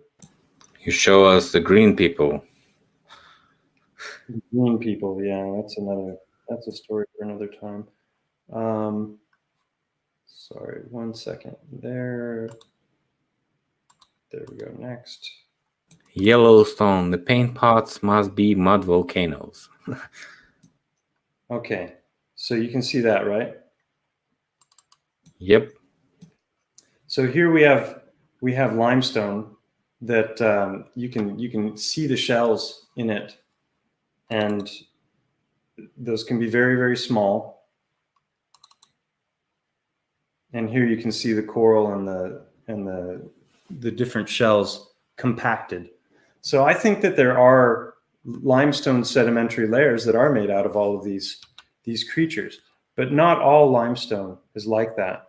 And somebody who was very critical of my channel, he had studied geology. He's like, what you're saying is completely impossible because you know, I've been in Spain and I've climbed those mountains and I've seen with my own eyes that the limestone, you know, looks like this. And if you just pull out a microscope, then you'll debunk, you know, yourself right away. So he didn't want to give my theory the time of day because he was assuming that Mont Go and all the limestone that I was reporting on around Mont Go looked like this. And I had been walking here for ages and I was like, it doesn't look like that at all. What you find more is, let's see, this is what trabecular bone looks like under a microscope. It's fractal. You get these Swiss cheese holes, and then it gets thinner and thinner the deeper into it you go. And let me just switch to another folder here. There we go. So this is the limestone that you see around Mont Go. And you can see here we've got the larger. This one is way different from what you've been shown before. This is way different. Yeah. Here's one here. Yeah, so this is look like a, you know, some, you know, maybe spine bones, something like this. This is bone, even according to geology, but not as I intended. But you've got little micro blood vesseling. You've got holes going in. The holes are inevitably filled with a dark red earth, or they're filled with iron ore, or you've got quartz crystal, which is I don't have an example. This is a big one. How much iron? How much iron is in the blood? How much iron? I don't know what the percentages are, but can it be plausible evidence for these blood marks? See how this is going this way into the darkness, but then there's one here going down that way. To me, this debunks the whole idea of erosion by some kind of water flow. That yeah. This selectiveness of this, you know, tunnels. The selectiveness of the tunnels isn't you know. And that's how blood vessels. Here you see my foot. You know, so you can see that's a pretty big chunk. Water doesn't select which way to flow. It just flows, right? So it doesn't create the special micro chambers in certain, you know, places where it's coincidental, looking like, you know, something else. And when it's broken up, like here, this chunk is missing. And when you look at it, you know, you can see that these lines go through it also. And then what are the actual odds? What are the actual odds of this to be created this way? Yeah, I'm constantly asking that question. What are the odds? And I started to say before, my friend Victor, he says that what I've started on are this is what's known as proof based on logical consistency. So I don't have some kind of an experiment that I can perform. And I haven't done testing with some machines that people would accept as the word of God, but I have compiled a tremendous number with both the mountain and the hard stones of anatomical correlations that I think go way beyond chance. And there's a part 6 to come on the Titan series as well. So here is bedrock, and here is an outer layer, and when you break that away, it's got red mud underneath it, and then there's vascularity as well. This will give you an idea. It's like, oh, you would think this was just deposited, by a mud flood or something. But when you start to break it, if I took this rock here and I broke it open, then it would reveal chambers with mud inside the rock, which doesn't make sense. And another thing that's really interesting, and this is something that I've been thinking about for a long time, and it's going into the next video as well. Here you see what I call transition bone, which is like, you've got cortical bone, which is the thicker bone. It's easier if I have a visual here for it. See if I got one.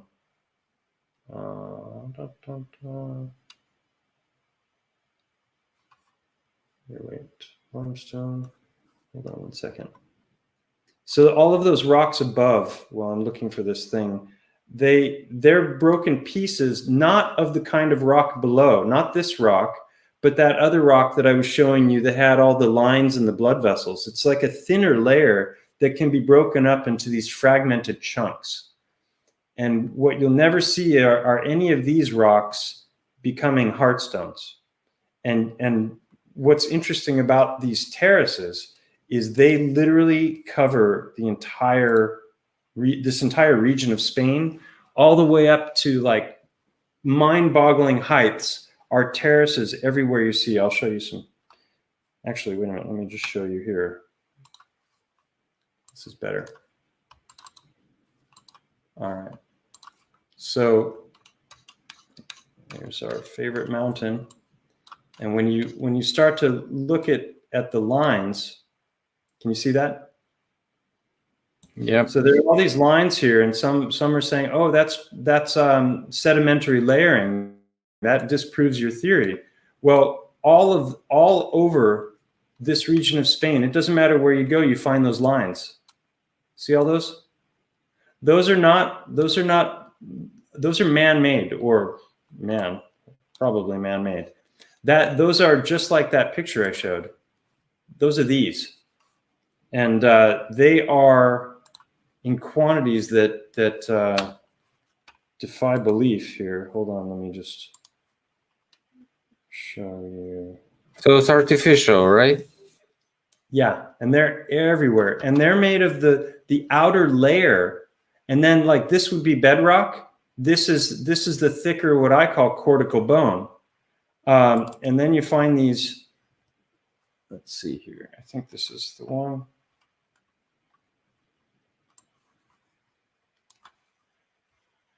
So this is a really big older terrace, and you can see like so it's like a slurry walls for this hill not to collapse and maybe used for transportation. Oh, yeah, they're used for lots of things. They're used for agriculture. It's a very dry region, so they use them to catch water, and they're also using them for growing almonds and olive and fruit trees and this entire region. You cannot even imagine the scope of how many of these terraces there are. But the thing is, when you look at it and you realize that these are all broken pieces of, let me find that, like I showed. By the way, it's funny, but the same technology is used when they create railways, because railway is supposed to be on top of the landscape, so the water will flow off. Mm-hmm. And they also cover it with these rocks formations like you just showed. Yeah, so if I were to break this into pieces, the pieces would be very jagged. You could use it to build a wall, but like a terrace like that, but you wouldn't use it to build a building because it's so riddled with holes. It's not, Yeah, you have to have cement to compose all this stuff, right? And yeah, those walls are without any cement. They just, compelled together, and that's it. Yeah, no, they've just placed them. They've just stacked them, and that's why I wanted to show Stacked you. together. Like here's an example of how wide they can be sometimes. Look at that. That's just filled, and that's literally out in the middle of nowhere. That was on a trail the other day that we discovered. So if you imagine all of that rock, and imagine that those terraces are everywhere in every direction on every hill, and you imagine all of that rock before it was broken into pieces, how would it have looked? And my theory is that all over this region, it looked like this, but it was all smooth and unbroken. And I think that all of Montgo and all of these other mountains, they had a completely different look before those terraces were made. And then with the terraces comes all the vegetation. So you see regions and it looks like, oh, there's just a lot of trees there. There's no terraces or anything. There was a whole region nearby here that burned a couple of years ago.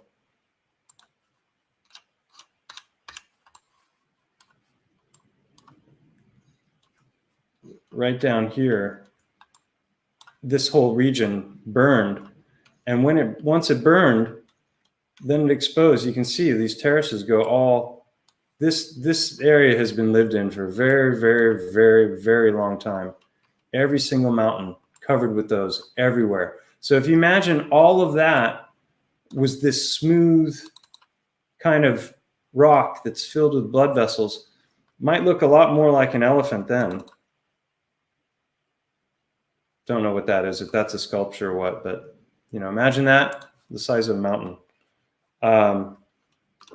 This is the Gata de Gorgos River here. Goes up through this valley and all through this region, all over, all the way down to the seas. You find these heartstones, but as soon as you go up into the hills, even a little bit, it's a completely different kind of rock. It totally changes. It no longer looks that way. So then the question is it geology or biology? Is that a tree? Mike Ferrer thinks it's mining, right? That would be mining, I guess. I think the trees were real. There's all kinds of weird places in this world, but we call it recycling nowadays, right? Recycling. So something that was probably biological could turn to be, something petrified. Then it comes to mining. Somebody makes mining of it with the help of technologies, including those that Mike Ferrer is talking about. So this doesn't contradict any. Is just the question of what were they mining, right? They were gold, copper, iron, everything. No, I mean as far as the terrain that they were mining. I think that they were what he calls the ancient miners. I think they were mining the Titans. I think that was their primary source. If biology can transmute elements, then we've got everything in us in one form or another. I mean, we both you and Mike sometimes look in different directions, but actually you're talking about the same thing. So it's just we're talking about different methods of mining, right? So there's block cave mining, there's drilling, there is quarrying, right? Also different and it looks different after it's done, after it's abandoned. And there's hydraulic mining, right? And he's also talking about this electric method that could be used to discharge certain electric frequencies into the ground. And if that is a mud, this mud can create maybe certain things that look like rivers, and they look like road systems. They can look like whatever. Just for them to start mining one of that parts of that, discharge. And so they discharge it all over again until they're done in a certain, way and certain efficiency, and that is sponsored by the economics of mining.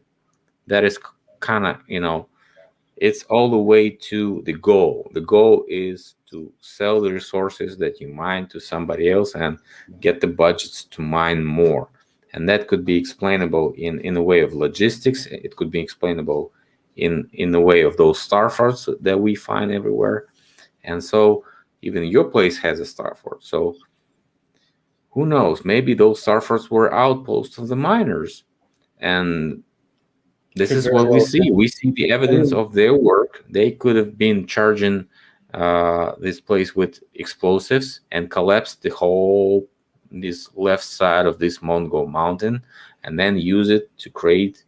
The people use the rocks to create these terraces for the agriculture, and could have been inhabiting the area after all this mining operation is done, right? Somebody's supposed to be feeding those people when they leave, those miners, with their equipment, because nobody would leave. A lot of terraces here, growing a lot of food to feed a whole lot more people than are living. So they created the logistics. They created the construction, the primary construction of Star Fort, and they created the resources for the further development of the region, right?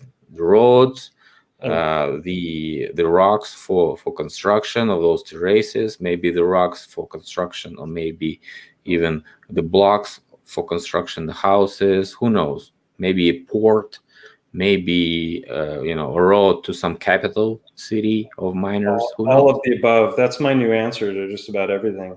I think it's like the classic one with the professors, the blind professors palpating the elephant, and each one's got hold of something different and thinks it's something different. Nobody can see the big picture, and so a lot of people they get their pet theory and they think everything is that theory, and I've seen that happen a number of times. The melted buildings is a good example. Like, it's an interesting idea because there's a lot of evidence for it, but if you try and apply it to everything, it doesn't work. And then so people get, you have to be willing to give up ideas as you're moving along. Like when you mentioned my channel in a video you did a couple times ago, and you were talking about how you appreciated that I get on the ground and I'm in there and I'm looking at actual stuff, and I'm not just an armchair researcher. And couch expert.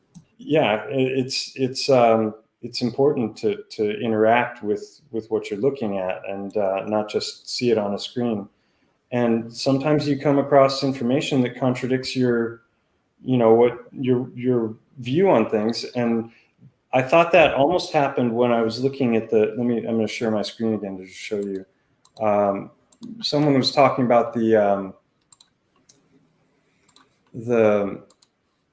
mountain, and said, "Oh, well, there's you've got sedimentary layers on the mountain, so that game over. There's your theory out the window that you've got these layers, right? It's just piled on layer after layer." And I was like, yeah, gosh, that I'm not sure how to explain that, but I found all of these things in the eye, and there's all this stuff with the ear. There's the macro anatomy of there's a big crevice between the legs, a deep canyon that you can hike up. There are all these very specific things, and I was like, well, what's up with this? Why? And then it occurred to me one day that that bone grows like this, right? And I was like, well, wait a minute, what? And I started looking into it even more, and then I came across this, and this is looking from above at cranial bones. Guess how they grow? In a certain dimension, you see them parallel to each other, so Yes. looking the same. Yeah, they're growing like rings of a tree, but it's not a flat. This isn't flat, even though it looks flat on 2 dimensions. This is curving downward, but from the side, you get these straight lines. Does that make sense? So, and they follow this pattern all the way to the inside, right? Right. And so that happened with this guy who was criticizing me about the microscope stuff, or I mean about the limestone as well, right? He said, this debunks you. And so I was looking at all these with with the naked eye, and I was going, that's not my experience of these limestone rocks at all here. I've never seen a single trace of any shell or any even a tiny little fish skeleton or anything in any of that limestone. So what he's saying doesn't make any sense. So I decided, okay, well, I went out and I got myself a microscope, and it was a 60x microscope, and I went out to these rocks right here because I wanted to look at them up close. And these are the 60x pictures that I took, and there is no hint anywhere at 60x of any of these these sea creatures. Sea creatures and organisms. Not a single hint of them. So I was like, okay, well, it doesn't make sense. Like here you can see this is broken off, and I picked up this, or no, that's just part of this one broken off. And even in here, there's no sign of any sea creatures anywhere. So, how is that possible that it could be compressed and form this kind of rock with all these channels and everything, but there's not going to be a hint of any sea creatures at all? So I got myself a better microscope, and this one goes between 500 and 1000x. And I went back out and I looked at, this is what a hair looks like at 500x. And this is a tiny, tiny, tiny little flower. This is the wing of a gnat. Okay. So this is a limestone at 5, it's either 500 or 1000x. And that's actual growth there. The yellow is a mossy sort of thing. Those little round yellow things, you'll see those in a second up close, what they look like. But this is, when you look at what looks like rusty iron, there's no hint whatsoever of any of those kind of creatures. And so this is what that moss looks like up close. That's 1000x. That's the only sign of life I could find. No other signs of life besides that. And you can see here that it's really a microscopic version of the trabecular bone that I've shown you. It's a tiny, tiny version of that. So I think it's important to, when people criticize things, to actually listen to what they're saying and see if their argument has merit, and then and actually investigate things before you criticize them. And so it's called killing sacred cows. Like in the truth movement, when I was looking at Earth shape and everything, I came across crepuscular rays, and I thought, oh, this is undeniable proof that the sun is smaller and it's closer. Otherwise, they wouldn't veer off like that.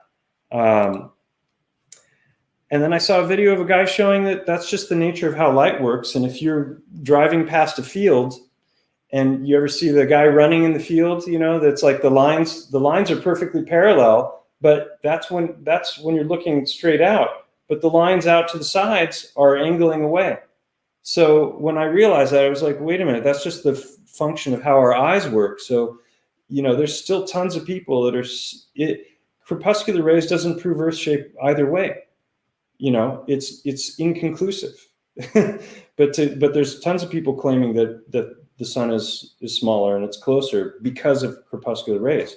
Now that may be true, but it may not be true. It's not conclusive proof, because you can see that it can be repeatable, but it cannot be actually on topic, because of something could be blocking the same light and could be reflecting, like a studio light is also, just imagine if the studio light is something that is reflecting the actual sunlight from above, and that doesn't work actually this way. Mm-hmm. So the light itself is the way to research, because if you research how the light works, how the light bulbs are working, how this light is, pixels of those light, how many can be transferred in a distance, there's no way you can prove that something can reflect off some planet in the solar system this way. So you can see the light of the sun from that distance reflecting from that object and going back to Earth. This is, ridiculous, because the size of the sun on Earth is, well known to the distance of whatever, it's like 100 million kilometers or 100 miles. 93 million miles. I don't know. 93 million miles. And when you check the distance, for example, to the, I don't know, Pluto, and that distance is way, way more longer than we have to the Earth, and there is no way the light would reflect to that distance and go back to the Earth.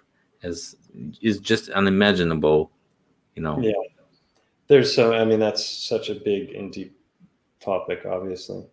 What do you think about the giant tree thing?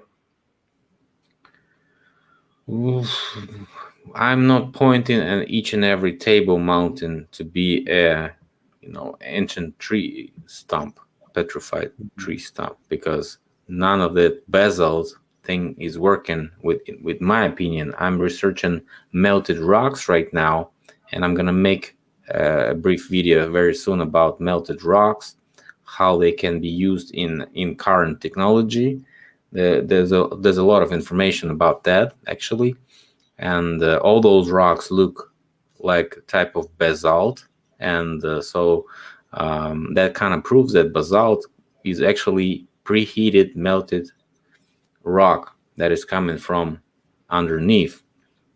So as I was saying, that could be due to reaction, some chemical reaction that can be created artificially while drilling to the bottom of some certain layer and injecting some chemical there, so the reaction might start and the melting procedures will, be started and ignited, and then you can probably reach to the certain heat point when all the stuff can erupt like a volcano. And who knows, because this lava also looks like a melted rock.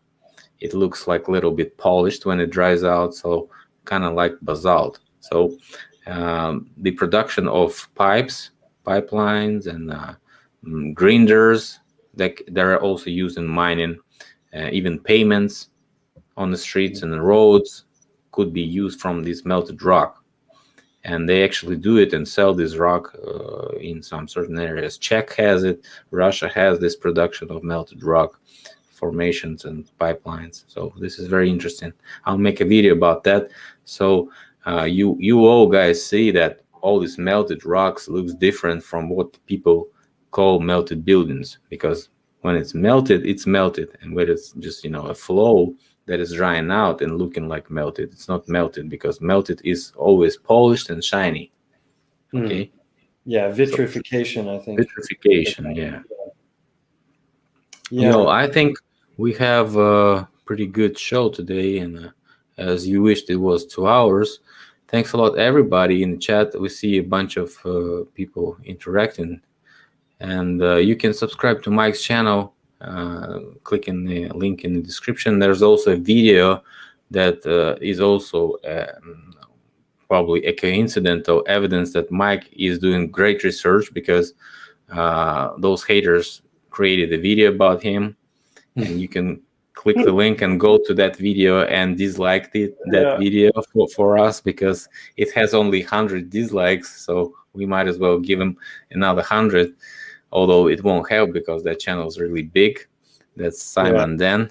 And so that video that he did got 170,000 views. It's awful video, because I had a 2-week wave of hatred that came towards me. It's awful video, because I watched it a bunch of times and I couldn't find any logic in his, he's trying to be, scientific, calling himself Simon Den.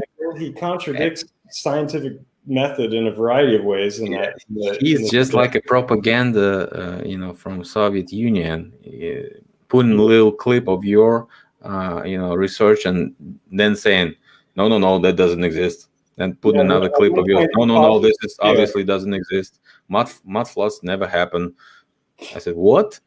you just check out the history of, for example, Wales, where you have this mining waste pile mud that got the school buried in a second, and a bunch of kids died there, and all those Walish people were trying to dig with their own bare hands to save their kids, and many different flash floods everywhere.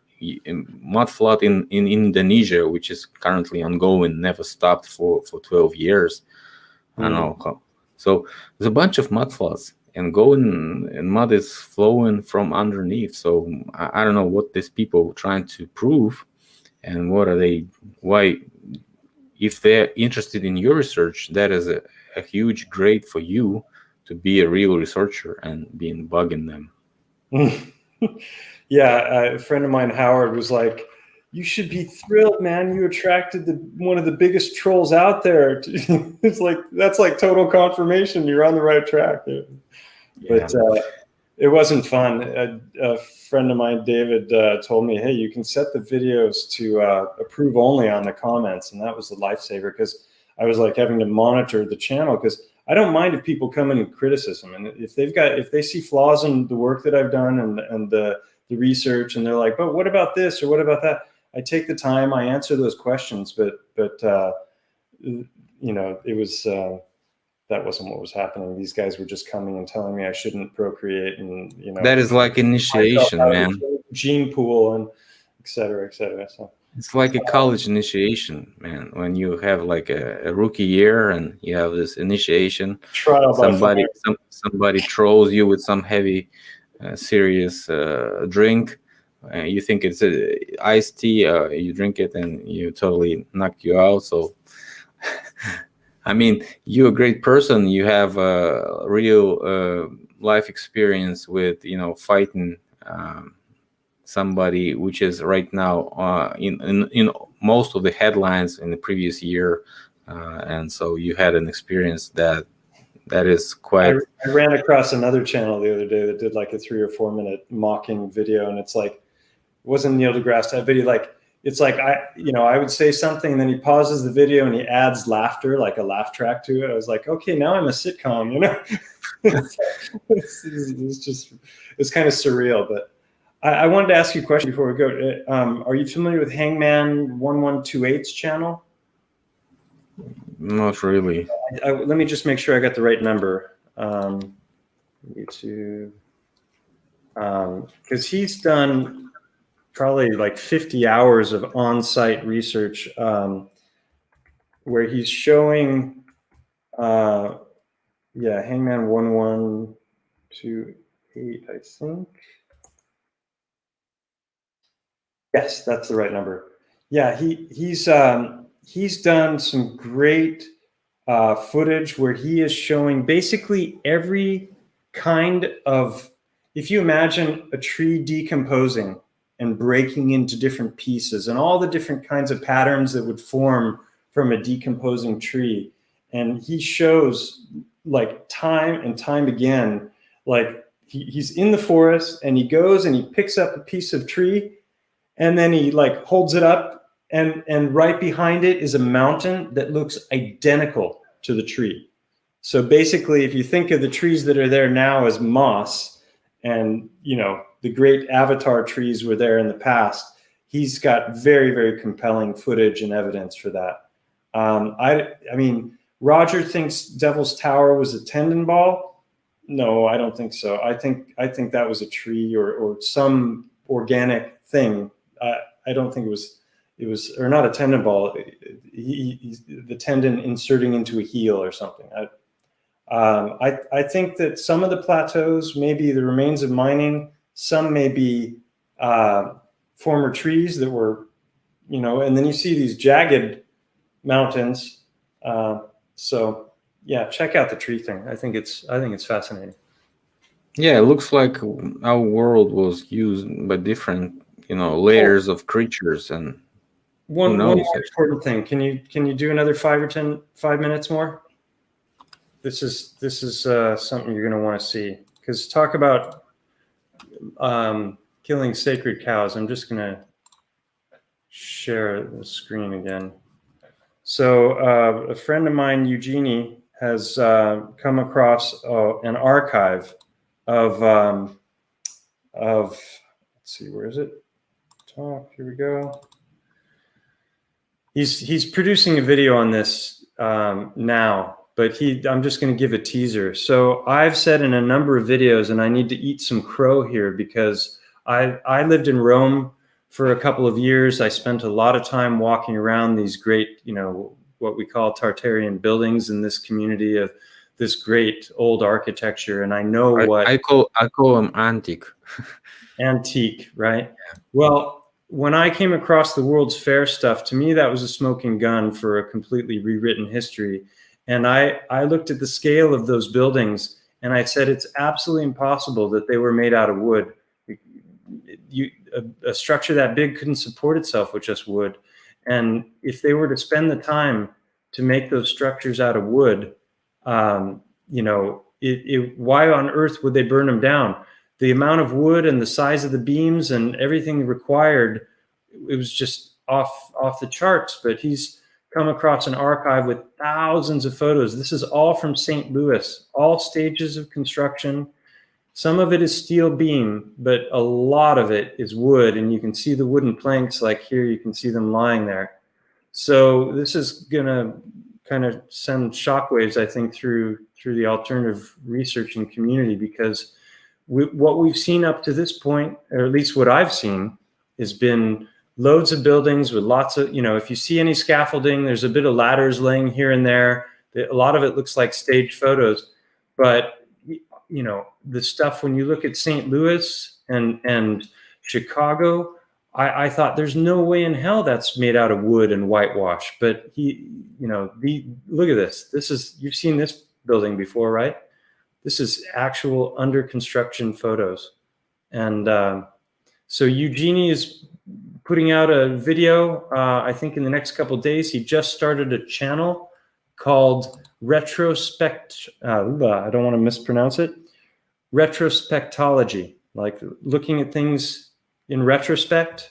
Retrospectology. It's a new channel. I think he'd be thrilled to have some subs. He's super enthusiastic, great guy. You can come back to the comment section after this video is done and just he's got a very syncretic approach. I'm trying to get back to it. Where are you?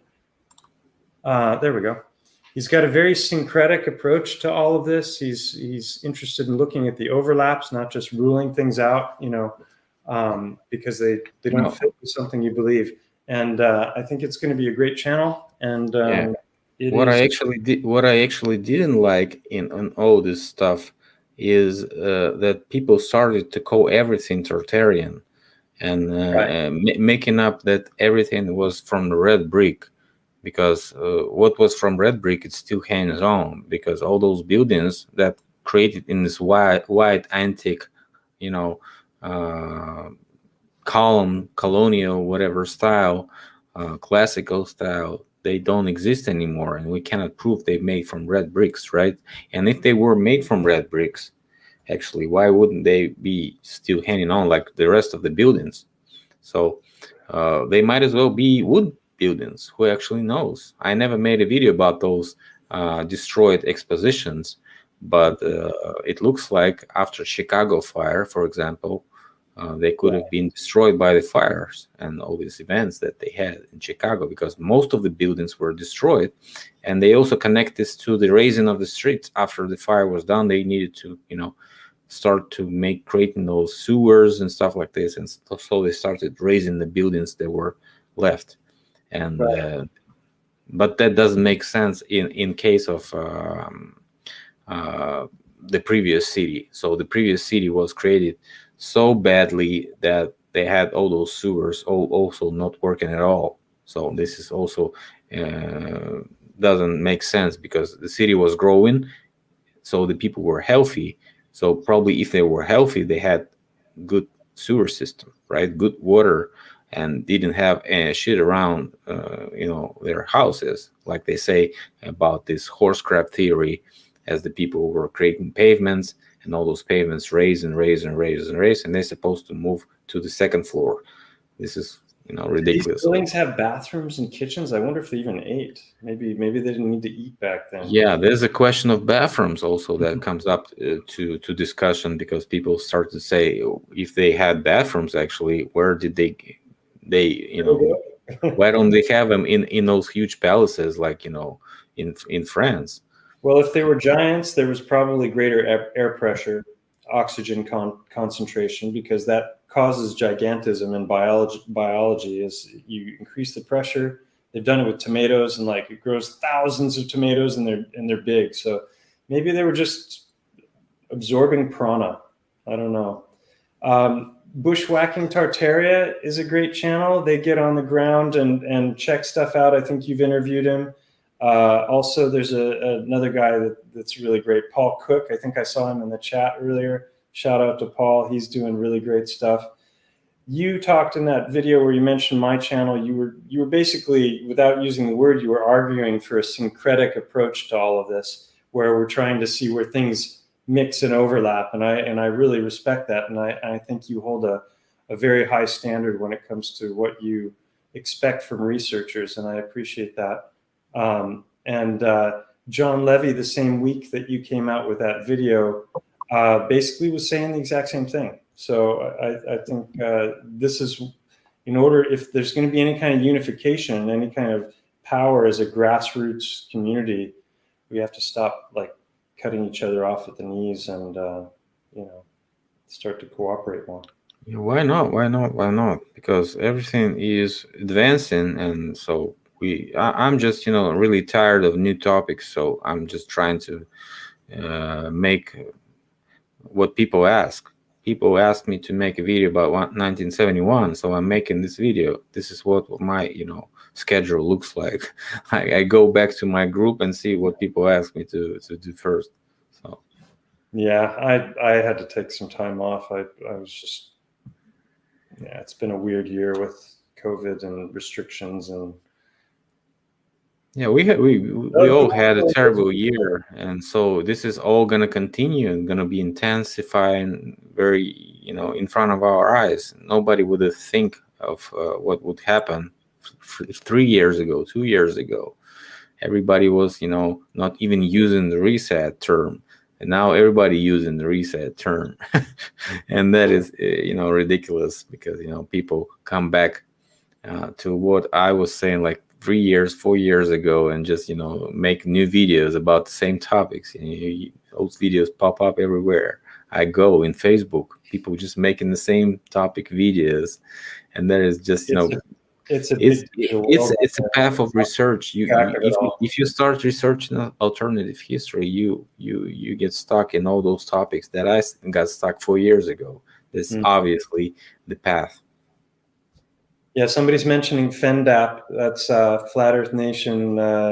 Something Pretoria. I can't remember. There it is. Yeah, not FENDAP. Yeah, I've been showing his channel. Yeah, he's been saying some iffy things about me, but also paid me a lot. They didn't steal, and we have. I don't know. At some point, we'll probably have a conversation.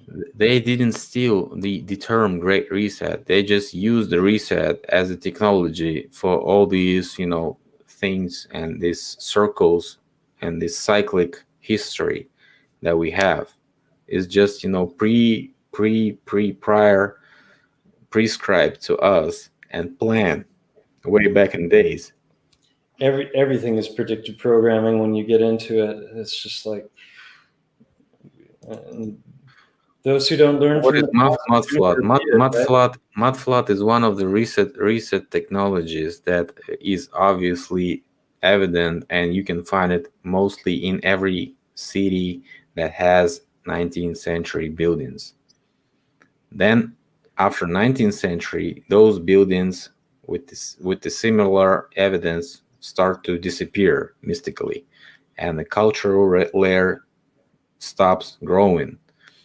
And this is the period that we synchronize in our research, which is like from 1820s to 1840s, maybe 50s, which possibly the period of the previous 19th century event which could not be simultaneous in every area. So spit in the face of those people who say it was simultaneous, who think it was a tsunami type of event. This is not a tsunami type of event. Nothing has any evidence of that. Cultural layer is when the horses shit 15 meters high and then they just put pavement over it. Yeah, and they only shit with clay. Remember that. So when the horses shit with clay, it's called the mud flood anomaly. Old time horses. Yeah, those horses that carried all those materials and construction blocks for those magnificent buildings that we can observe. Okay, thanks a lot for watching, guys. I hope it wasn't boring this time. See you guys later. Thanks, Mike.